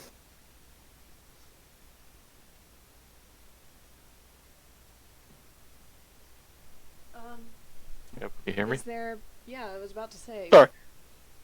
You guys must not heard me. I was trying to make the dragon soup. Mm-hmm. You doing okay there, buddy? He says to Pierce. You see, like his jaw can't open fully, as again it's like plastered and like cooled, basically gold. Mm. Up and down for yes, left to right for now. You know it's up and down. Do you want that off? Now it's up and down permanently. You're good against fire, right? Second. You're good against fire, right? Immune. Yeah. Alright, thought so. Come on. And he just...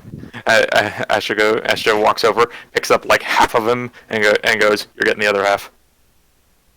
Carson kind of nods. I make no promises for the stairs. He has wings. He's blind. He can balance. He's gonna smack me with the wing. And you deserve it. At least take the front half. Your legs work. Maybe you should have thought about that before you cake the dragon in molten gold. Do you want to be underneath the dragon when we all fall down the stairs? I can fly too. You're going to be the only one at the bottom. You could just call Esther over. She will walk over. Besides, like, You literally said 10 seconds ago, don't tell Esther about this. Yeah, but So I don't you- know what vibe you're sending me right now. If you need be fair. her, then ask her. Carson just goes, why don't we just call the doors? I was going It's to like bring him down to the forges. I mean, I have a crucible here that I brought up, so we can use that. For Christ's sake. I And needed just- to melt the gold somehow. I can't use a fucking soup pot. He sends a feint over to one of the firebirds. Can you call one of the smiths up to Carson's room? As Kayar agrees and brings a pair of them to Rosalind's squad. Alright, you... They look at the dragon and just start falling over, howling in laughter.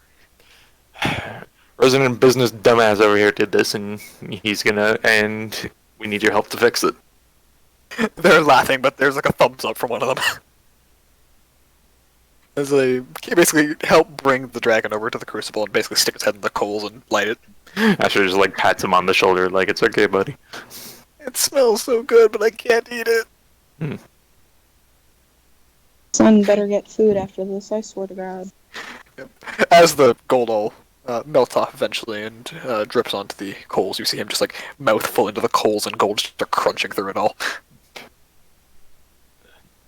And he goes, hey, probably send the word around the forges. If you guys could, I guess engineer some sort of effective metal chew toy for this guy, I'm sure Esther would be over the moon. The dwarf's gonna look at the dragon and say, I don't think there's any sort of metal that this thing can't just bite through.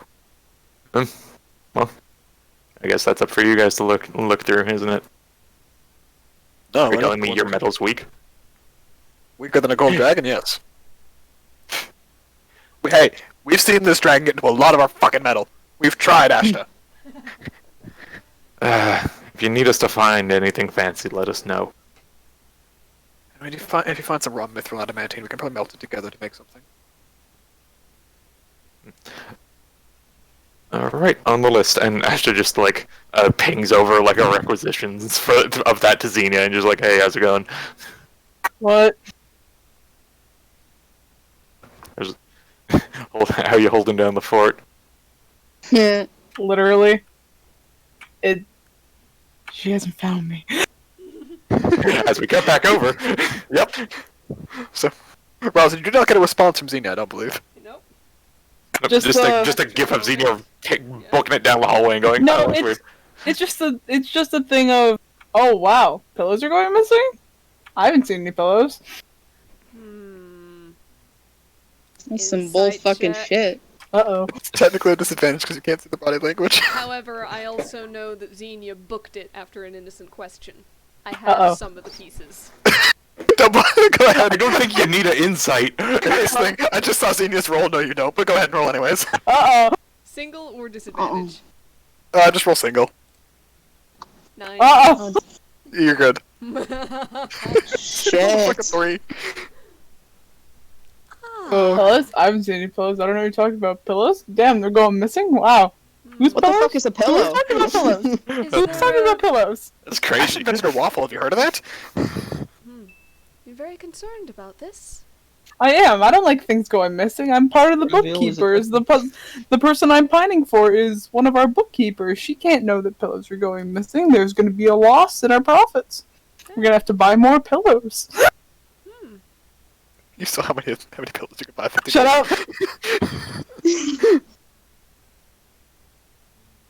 And you wouldn't know anything about these missing pillows?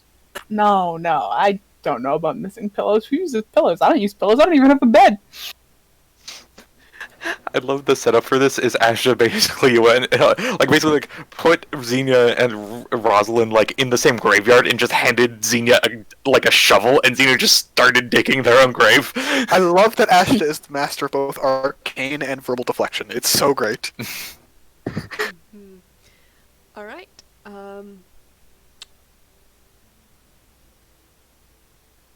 let's see. I'll be right back, by the way. Kyra's looking at a spell list. Yeah, I'm looking at various abilities just in case there's something fun. It's almost like it's crazy when people start using like their entire freaking sheet against you for shenanigans. I don't know what you're talking about. Yeah, neither does Xenia. Missed any of that. I don't know what you're talking about using fucking multiple spell slots for mislead. Absolutely nothing. She's going to just, So, Ashta's pillows went missing, and I need to find a couple of replacements after his wolf pup went on a bit of a spree. Oh, you two lovebirds can't share one pillow?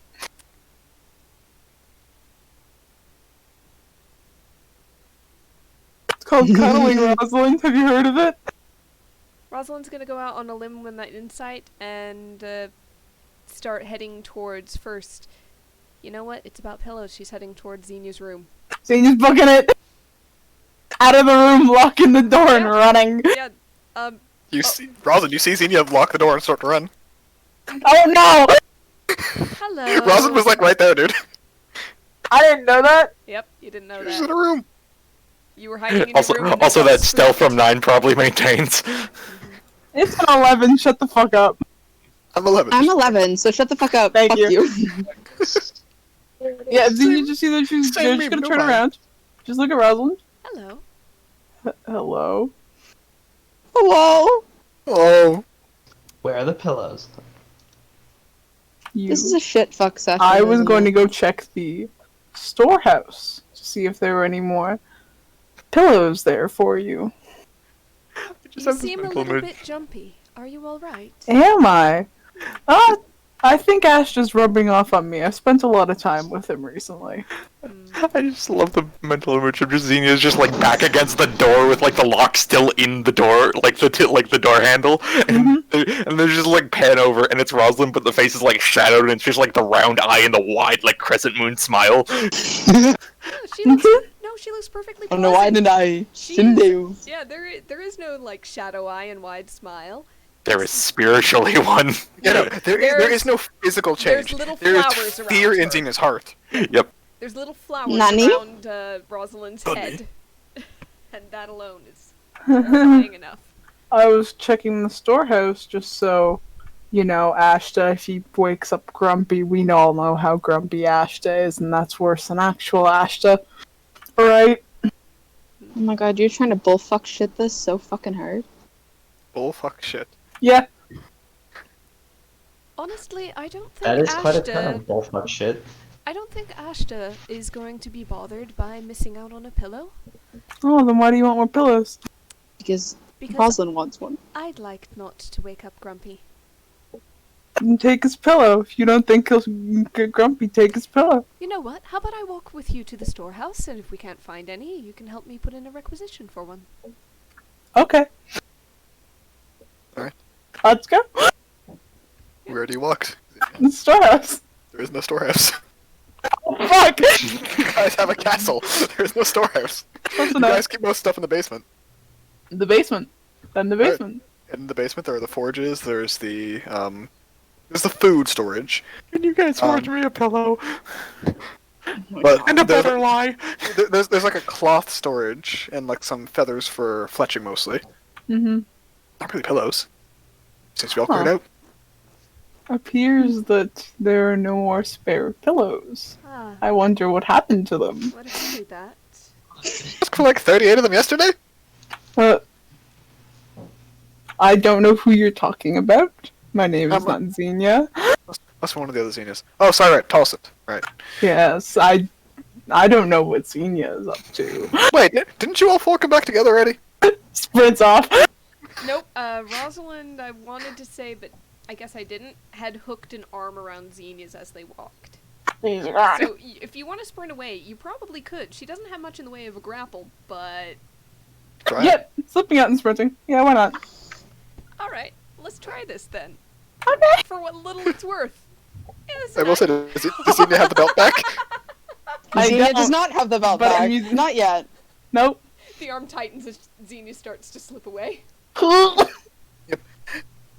Xenia, one of your squad looks up like, oh, that was the wrong answer, sorry, and turns around and starts walking off. No, it was quite the right answer, thank you. I don't know what. Rosalind, you you're fill talking me about. with fear. And she just keeps walking. I don't know. I feel like we need to purify him. I feel like the last fight made him go a little crazy. Xenia, Yes. spare me too. Do you want to see it? Whatever you're doing with them, just Mm-hmm. spare two. Do you want to see it? Whatever I've you're been- doing is I've been with this. I've been with this party for months, and I feel like this is my magnum opus. Let me put it this I've way. I've cut If open you- dragons. If you would like to share the results of this, You also have I a will dragon. happily see it.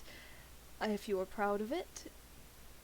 I am. I brought your boyfriend back from the astral plane before it was your boyfriend, and this is my magnum opus. Well, in that case, I must see this magnum opus. My Then you will- magnum opus, John. I found him. You will slowly lead Rosalind to their room. Open Locked it door. up. The 2-story pillow fort. Oh god. Yeah. Working tunnel Rosalind. system. It is a feat of engineering, the likes the dwarves could only dream of doing in their softest, most comfortable dreams. It is a wonder. You wouldn't trust walking on the second story, but you're Yes. still kind of curious if it'll work. How did you fit this in here? I don't have a bed or furniture. Do you want furniture? No, I have pillows. Fair enough. Rosalind, give me a history check for your discerning eye of what types of pillows these are. I don't think it matters, but sure. 22. What is with all the Nat 20s, guys, this session? There are pillows from across the country. Anther, Lentiel, Fluss, Isol. One from fuck is Pinel. You going don't even have the on? one from Pinel. This is every type of pillow you can imagine, and they're all used almost like different colored sand in like a kid's toy box. It looks so comfy. What the fuck is going on this session, If boys? you ever want to have a sleepover, just let me know. And just from behind the doors, and you'll take out 2 regular pillows. This is very impressive. I see now why you were proud. Yes. And Ashta assures me that he's going to be training the pup, but if another pillow goes, I may need to request another. You may have to make an invoice. Actually, we're in a city. I'll see how many I can get from the gathering, and I'll let you know. Oh, honey, you're getting fucking none. There are no pillows, my man, and any pillow that is there is guarded. I have gold. You will not be able to buy comfort from these people, I promise you. It's also, to be fair, it's also a major trading nexus at this time of year. Because I there's so will- many people. I will check the merchants, but It's gotta be fair. if you ever want to have a sleepover, Rayla spends her nights here, which is why she's not bothering you and Ashton during the nights, so use that privacy as you will. This is basically Rayla's room as well. She sleeps in the drug corner. So you'll just point to one corner by the window. I don't know where she gets them, but she calls it the drug corner. It's a small flower in the shape of a needle. Oh my god! It's just a pine needle. Somehow I am both a little bit disappointed and As am I. unsurprised. As am I. I can't tell her anything because I've done Fey drugs with her, unfortunately. See Rayla float in, a little flower cigar in her mouth. Oh my god. Not in the house! She rolls her eyes and flies back out. Out the window! Whatever, Mom! I'm not a woman! Whatever, parental figure. That's better. I was waiting for the problem child. She does her best. To be clear, I was joking about the Fey drugs. That's almost more worrying. And she just chills out. She's a Fae, she's chaotic. I feel like she chills out around Ashton, but she's been like this all the time. I feel like they're made for each other. Not in that way, of course. No, not in that way, but you know what I mean. Yes. But yeah. Do you mind if I actually come by for a while and I'd like to finish that book? And this looks Oh. very comfortable. Yeah, we can finish the book. I'll go find it. Okay. I'm gonna go look for the book. I'm gonna check Depend- with Esther first. Depending on how long it takes, Xenia's trying to make like some pre-book club snacks. You'll have enough time to make something quick, even if it's just like heating up some chickpeas, mashing into like hummus to dip. Yes.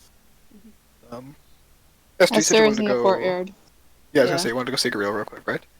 Yeah, she's just sitting next to him with Jade. You do see Gabriel with 4 or 5 tiny little firebirds sitting on his shoulders and one on top of his head. Yeah, He's just, just- sitting. You see Rayla kind of points at him, and seems to be speaking in this almost, you know the sound someone gets when they've been awake for just a bit too long and like starting to fall asleep, the like huskiness of the voice. Mm-hmm. It's like she's trying to do that, but her voice is so high pitched and like fresh that she can't quite reach it.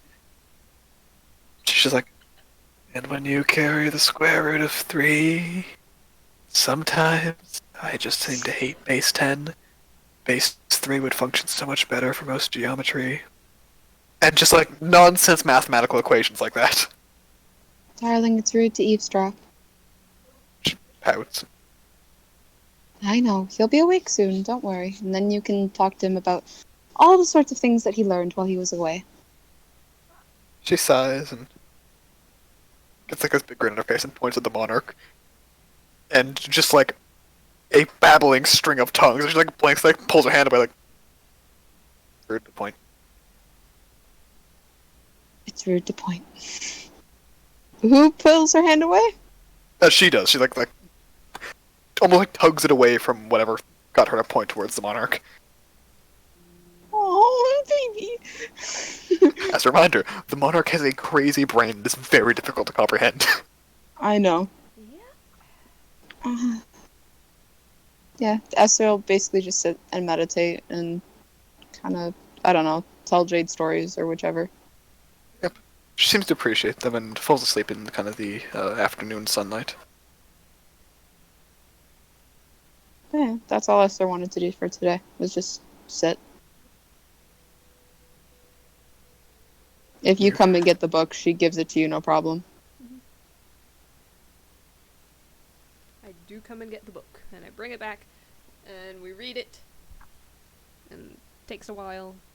Xenia reads the spicy parts, so Rosalind keeps blushing. Yep.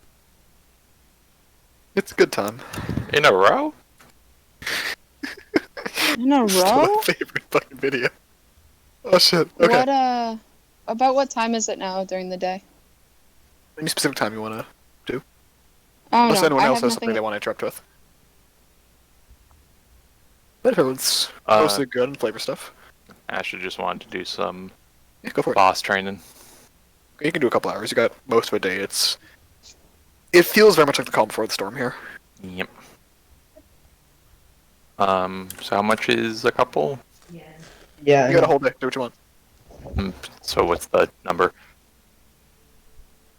You have a whole day. Take as much time as you want. It could, like, you guys are awake for a total of like 16 hours on average, so as much time as you want. Okay. Do at least 4 then. I'm gonna do Give me 8 up hours of 50. meditating with the monarch then. The monarch is happy to let you ponder. I believe you guys have taken in some people already, right? Yeah, so you'd have a couple of Genasi who seem to get a similar idea to you, Esther. Knowing the significance of the time of year, they almost seem to take your lead and meditate alongside you. For a while, they converse just peacefully, seemingly, just trying to settle the nerves and excitement of the upcoming days. Yeah, true. At a point, Ashton might just feign the group and just go, "Hey, so I don't think we've ever properly introduced the name for the island country. I don't know. Oh, Society. shit, we haven't? No. don't If you think and so. Rosalind want to do that, that's fine. I Or feel like you and Xenia, or for everyone mm, should probably be there, especially if I'll we're be like honest. representing at the Genasi tribe at least, or if anyone asks where we're from. Can we please do it in the morning before we leave? I'm not too keen on speaking to a group of people today. I'm alright with that. Yep. It would take time to make the announcement, and I don't expect everybody will be able to be present all at the same time, especially in such short notice, so our best bet is to get the word out. Oh, fuck me, we're supposed to go deal with that portal, aren't we? It can wait.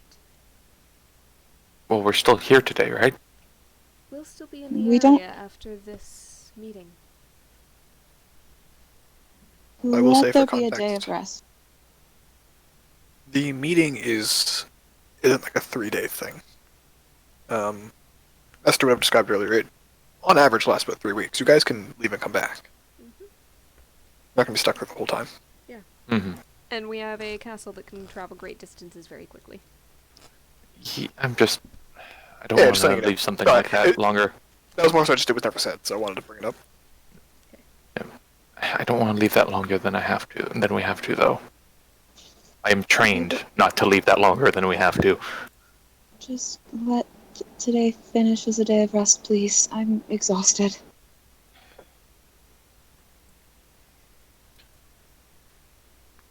And would you want to do that tomorrow after the announcement, or?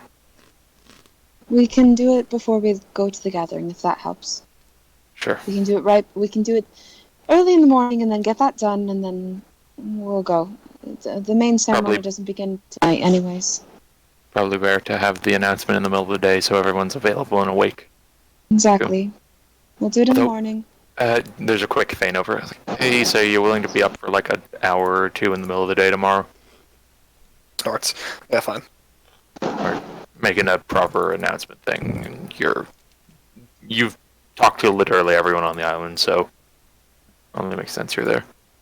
Hi, you fucking madman. Post that in the chat, you absolute madman. Sorry.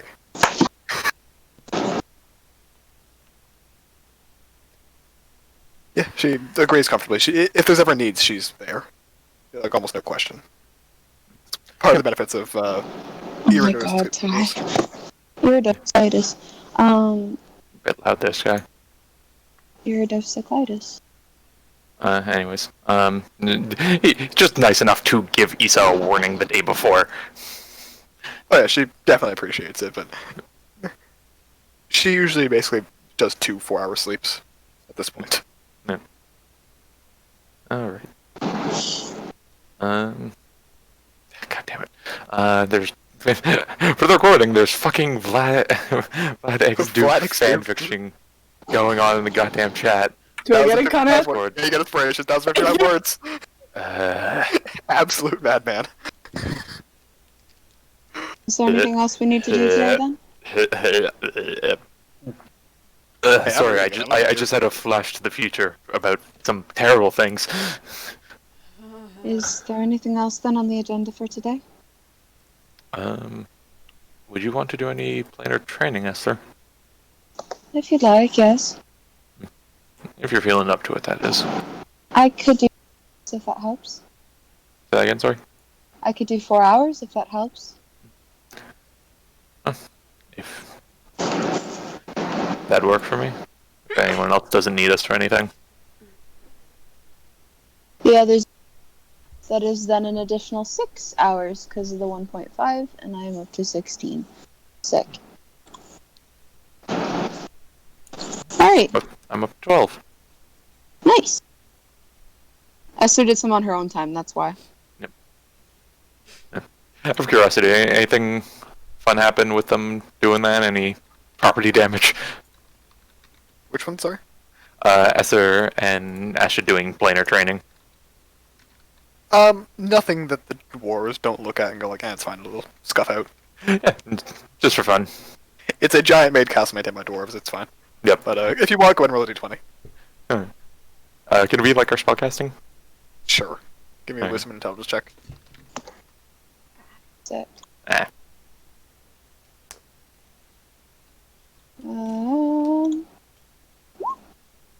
Not bad. Just by virtue of Esther being Esther, there's a significant amount of like soot and scratches over things, but nothing the dwarves can't handle. Alright. For dwarves, soot guys and all- scratches on things probably just a way of life. Hmm. Yeah. Yeah, we do it down in the forge area so that it's probably cleaner by the time we're done with it. Yeah. Like sandpaper? Huh. It's stone, what's the point? So, Alright, as everyone, to bed. as everyone stays, moves, finishes off what they were doing for the day. Scolds puppies for eating pillows. Fergus. Anything particularly to do during the day, or took a day to kind of relax with Rayla and postulate on the idea of starch and its place in a cultural mindset? For a while, but he's also gonna just keep working on the health potions. Okay. The dwarves take care of most of the work. Yeah. Can you please just have Fergus write down like 1 hour of cooking training on his sheet? I mean, if you want, Fergus. But Cooking cooking and chemistry are training? very close to each other. Or is it Yeah. philosophy? Rayla, we have to cook. Rayla, we have to figure out Oh is no, a more hot dog a patriarchs. sandwich. I was about to say. There's just this like desperate argument like across the table. It's a goddamn condiment. It is absolutely not. What do you mean hot dog is a condiment? It goes on top of the sandwich. What the fuck do you mean? It's the main a ingredient. taco! It's not a taco. What is wrong with you? Rayla, what the fuck is a Look at super the salad? shape of the bread. 2 in the Super- morning, shut the fuck up! Fine. Alrighty. Can I say there is one thing I'm Sure. planning on doing as Rosalind before ending the day going to bed? Yeah, absolutely. And that is I find Fergus looking first in his alchemy lab. If he's there. Yes. There's Rayla asleep inside of a hot dog bun there too. Interesting.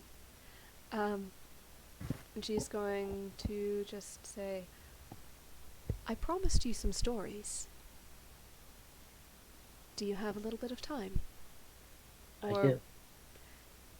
All right. I do.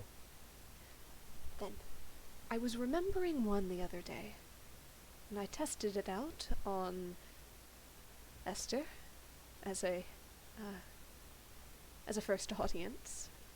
She and Jade seem to enjoy it, so I'm hoping you will as well. And she starts to tell a tale from the stars and the constellations.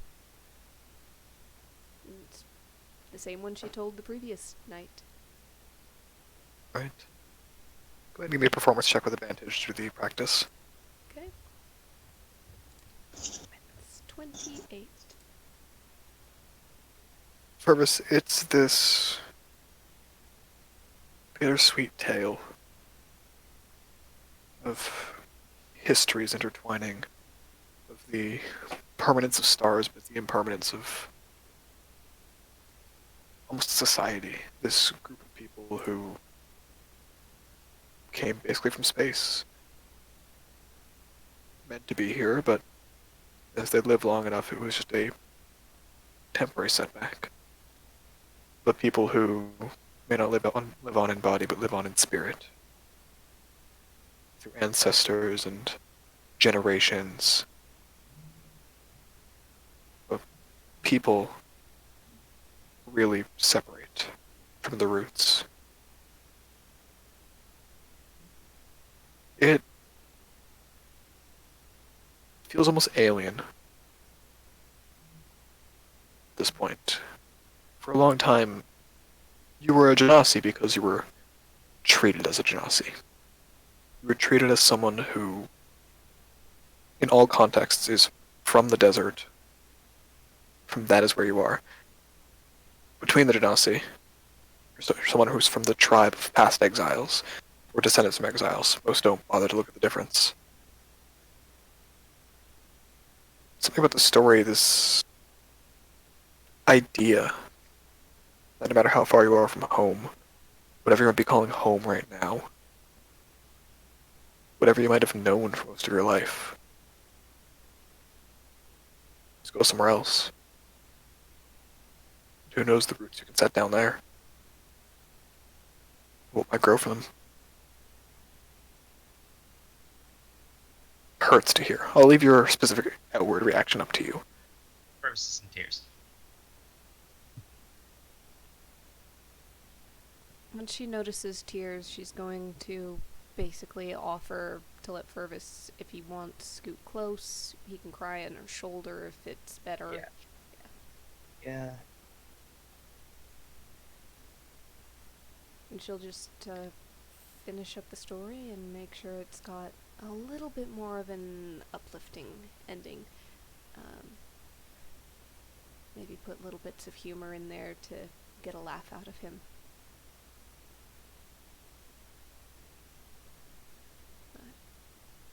At the end, she'll let him dry his tears.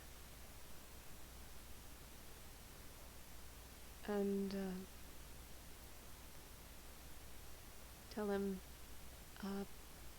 remind him, get some sleep tonight. Tomorrow's an early morning, and it's going to be a very long day, from what I was told by Esther. I imagine so. Bit quiet there. I'd imagine so.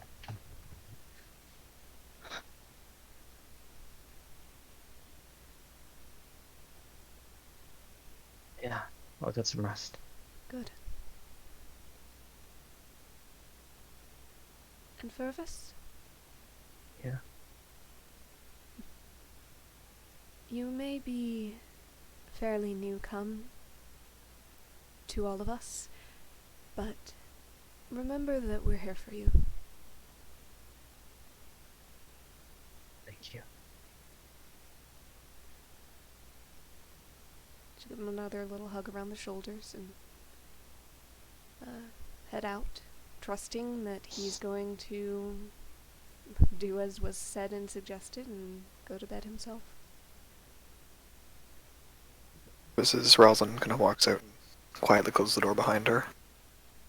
Your eyes settle on the bed that you haven't really slept in weeks. You've taken either falling asleep in your chair on your desk or just on the floor, whenever you're at the castle. Sitting there, the sheets are clean, the bed is made, the pillow's pretty much untouched.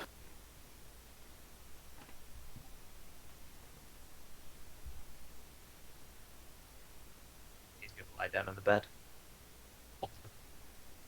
Sort of stare up at the ceiling until he falls asleep.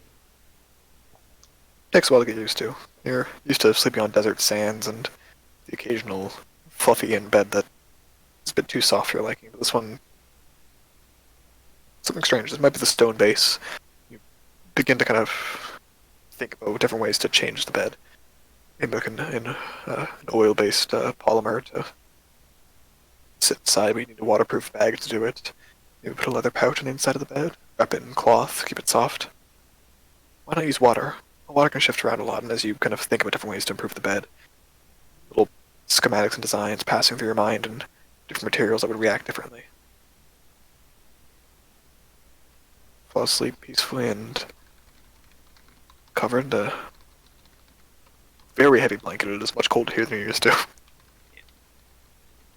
Seems the dwarves here have, in the couple of the beds, they have a singular blanket.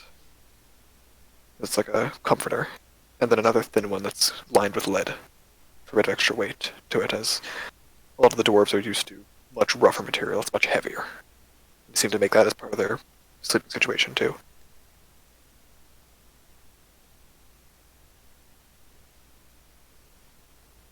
Find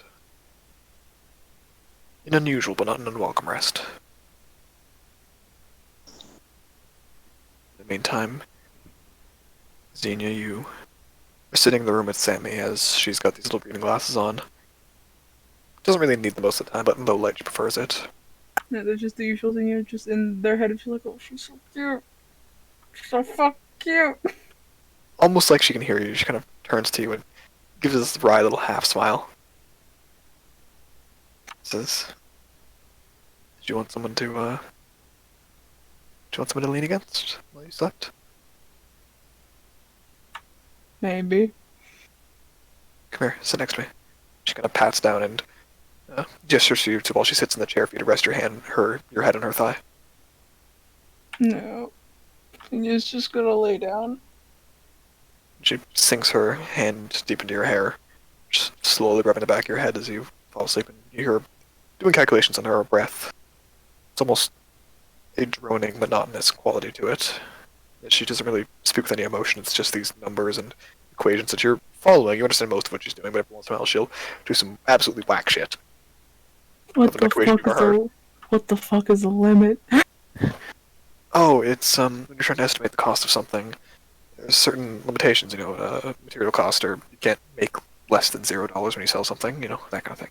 Okay, but why is there an X and now there's a K? I don't know. Xena just like sort of goes into their trance. Yep. At one point she glances down at you. At one point she glances down to you and says, "I can give you a very monotone explanation of calculus if you'd like. I promise you to put you to sleep." Things go. Even though Xenia can hear in their trance, they're just like, their head just sort of rolls back. Yep. She's whispering under her breath, just this. You can almost hear the fatigue in her voice, but there's this satisfaction to it. At one point, if she needs to go to bed, Xenia's just gonna like reach up and just scratch under her chin, just like bedtime. No, you take your 4 hours, I'll take my 4.5 after. Need to get these done. Little pout and then back in their trance. They continue rubbing their hand in the back of your hair. Rosalind and Ashta, you do your best to train the puppy to go after the leather pillow. Yep, He was but- given a rope toy for exactly that purpose. Mm-hmm. It works, but you see by now they've had a day of furious playing and ripping and tearing of soft objects, Mhm. and settle with a sleepy sigh onto your stomach, Rosalind, for bed. I've got a bit bigger past couple weeks. She'll look at Ashton and just say, apparently Rayla's been staying in Xenia's room, though at the moment she's actually in Fervis's workshop. I know. The fake fairy only works so many times. Oh, that means you've been to Xenia's? I saw the pillow fort. It's probably bigger than the time I saw it. It's expansive. I have no idea where they found some of those. They must have been visiting markets. I check regularly for any planar influences. There isn't one, but damn if I don't see the signs of some sort of pillow dimension having a rift in that room. I wouldn't be surprised if Xenia's actions create a pillow dimension out of that room. Comfort dimension. Sounds lovely. And the Shadowfell has all the depressing stuff, so. And the Feywild is wild, but not particularly comforting, necessarily.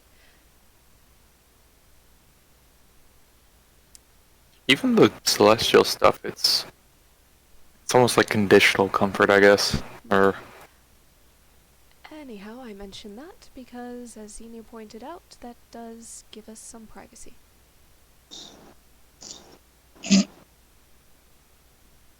If we ever wanted it. what? And I believe we just heard the sound of Ashton short-circuiting. She puts her head on Ashton's shoulder and just kind of smiles, and because she read an interesting book today. And Oh boy. eventually she'll get the I did not need to know Rosalind was in that kind of mood, but alright, boys. Oh, that's great. She's not doing anything with it. But That's fine. It's hilarious, anyways. Yep. She's in the mood. She is perfectly happy to short circuit to Ashton's brain for now. Hmm. She's gonna get him used to the idea. Look, he needs to get out of the armor, whether it's just to go to sleep or otherwise. You gotta go to sleep for protection when Rosalind's there. Alright. So as you fall into one a flustered and the other a satisfied. Sorry, Siren. amber lamps. Yeah. Ambulance! It's the clambulance. But as you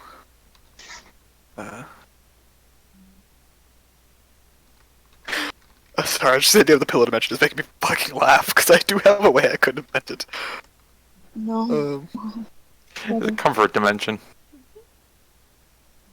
The dimension of anxiety. Or anxiety relief. Do not do that. Do not make a dimension of anxiety. That already exists. Anxiety relief, sorry. Can I just say that there is a D&D spell that does something very similar? I believe it's called Sanctuary. Maybe Sanctuary! Sorry. Maybe it just accesses that comfort dimension. Pillow sanctuary. Possible. But as we turn to Esther, asleep and not quite asleep, but resting in their bed, probably on the edge, I imagine. Jade is with somebody tonight. Somebody else. It is the night before. Esther wants to make sure Jade actually gets a good night's sleep. Probably left her with Remy. Yeah. Well, she's not nocturnal. She's comfortable enough keeping a late night, keeping the kids entertained. And you know she loves and will happily protect Jade with her life. So you sit in the room feeling cold. There's no second presence in the bed. A couple of the Firebirds are perched in your window just waiting for you to speak to them if anything. But they're giving you a bit of privacy. They're facing outwards today. The moon is set. You left Gareel hadn't moved in the whole time you're meditating. Not a shift of a finger, no getting up to use the washroom, nothing. He's just somewhere else. Unreachable for right now. You almost fear what's going to come tonight. Your mind drifts to that idea that you heard yesterday.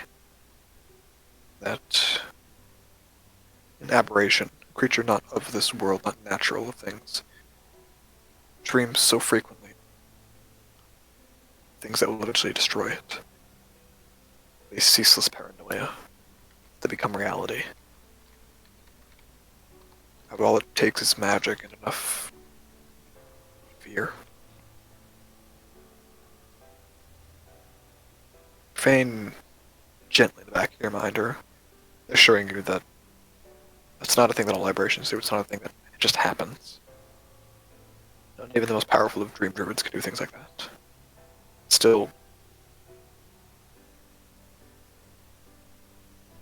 it's not like you believe that you're going to summon something just by thinking of it.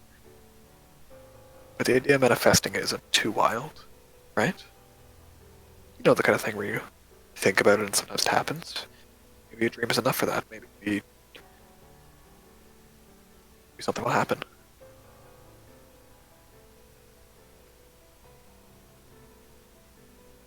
It's an anxious night. Do you try to sleep, Esther? Yep. Alright. Lay down to rest. Feign whisper in your mind and say, would you like to dream tonight? Shit, 1 second, I'm trying to find the thing. That's okay. Why did we not do this? Thought I did, I apologize. You can describe it if you'd like. You can describe it if you'd like instead. I found it.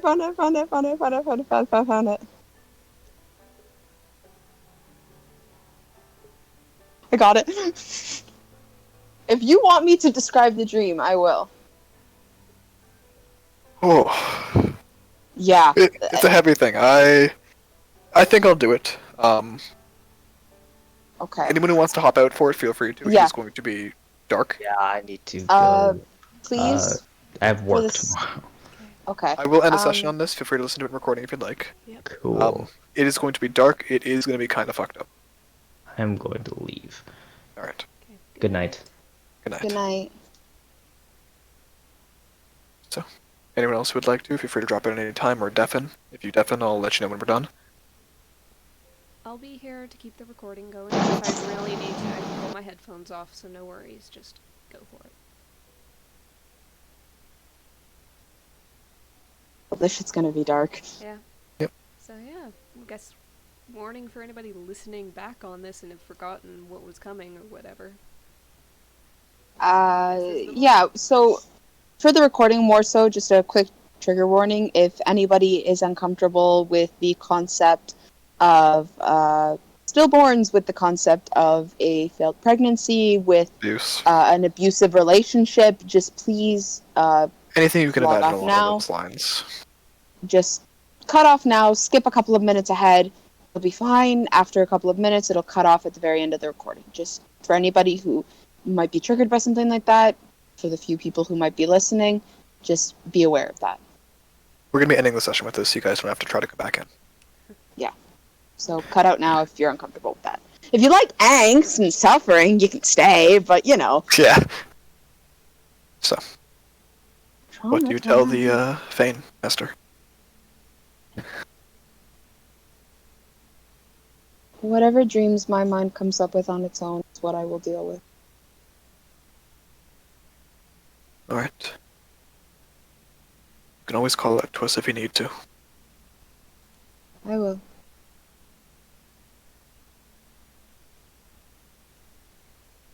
You fall into the dreamscape rather quickly. Regardless of anxieties, regardless of fear. The Fane do have at least a vague ability to sort of shut down that part of your brain that would keep you awake, and almost this exhaustion goes across you, like you're giving in to whatever's going to come. You've been putting it off for this long. You can't get any closer to the meeting. Might as well happen now.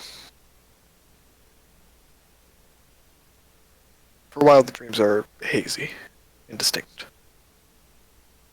You get these vague recollections of your time in the Shadowfell. Bound, trapped, your legs immobile, forced into a sleep you were not trying to reach. More of a coma than anything. Feel this horrible twisting knot in your stomach. The pain grows. You can feel it almost reaching up through your throat, trying to rip a scream out of you.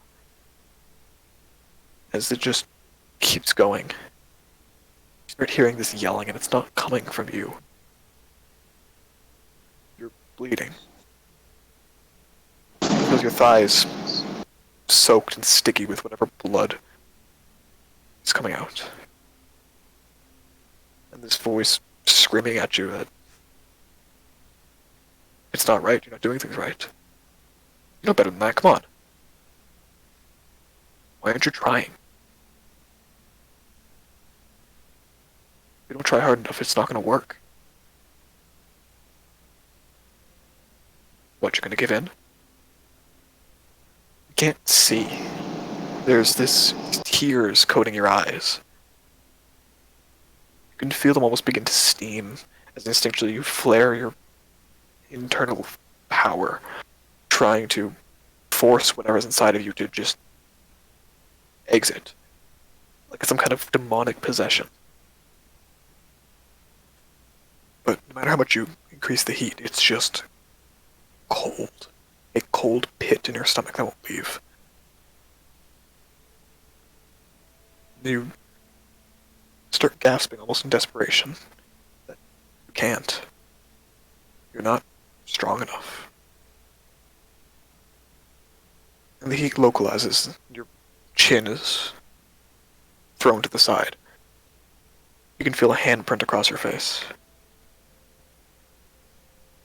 Whispers, these no longer yells. These dark mutterings. Poisonous. Nothing can grow there. Flames aren't to nurture, the only thing that can grow from a flame is destruction. Can you warm something? Grow something from heat? If you're meant to be a mother, you'd be something else.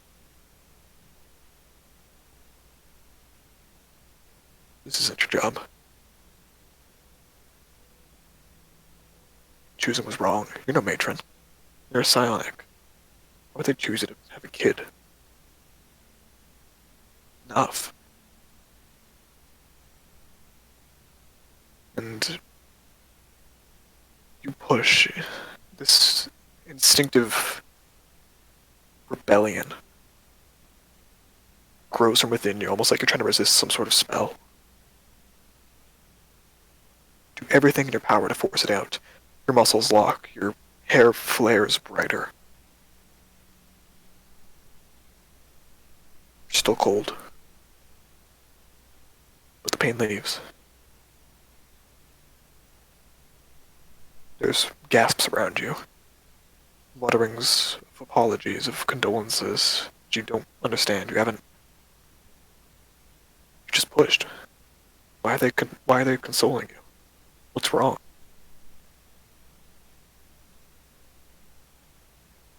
You look down and reach out to a bundle they hand you.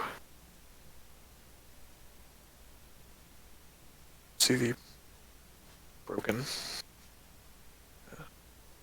never quite breathing air. Corpse of Jade. As you saw her before you ran away. Covered in both your blood and hers.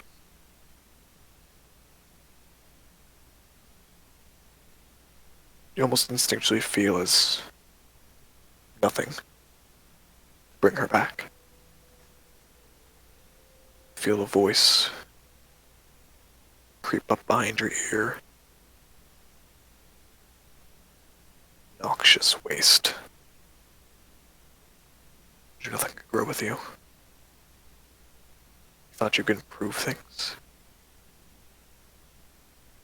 Thought you could shape people and prune them how you like. Everyone's gonna be what they are, nothing you could do can change that. Good enough for that. Feel a single weak pulse of the heartbeat from the bundle. Just a exhale, a gasp, a first and final breath all at once.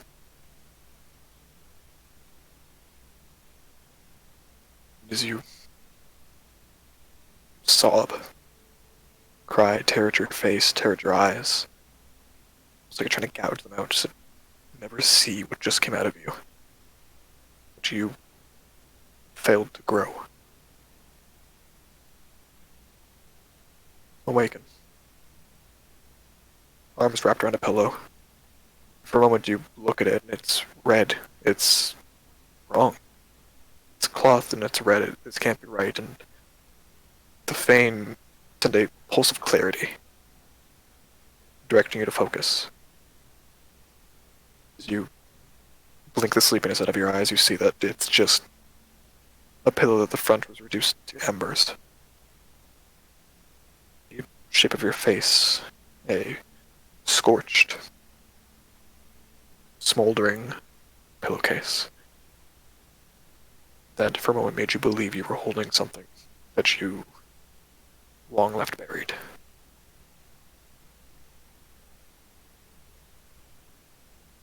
And you just scream. So we're gonna end the session for today. Great.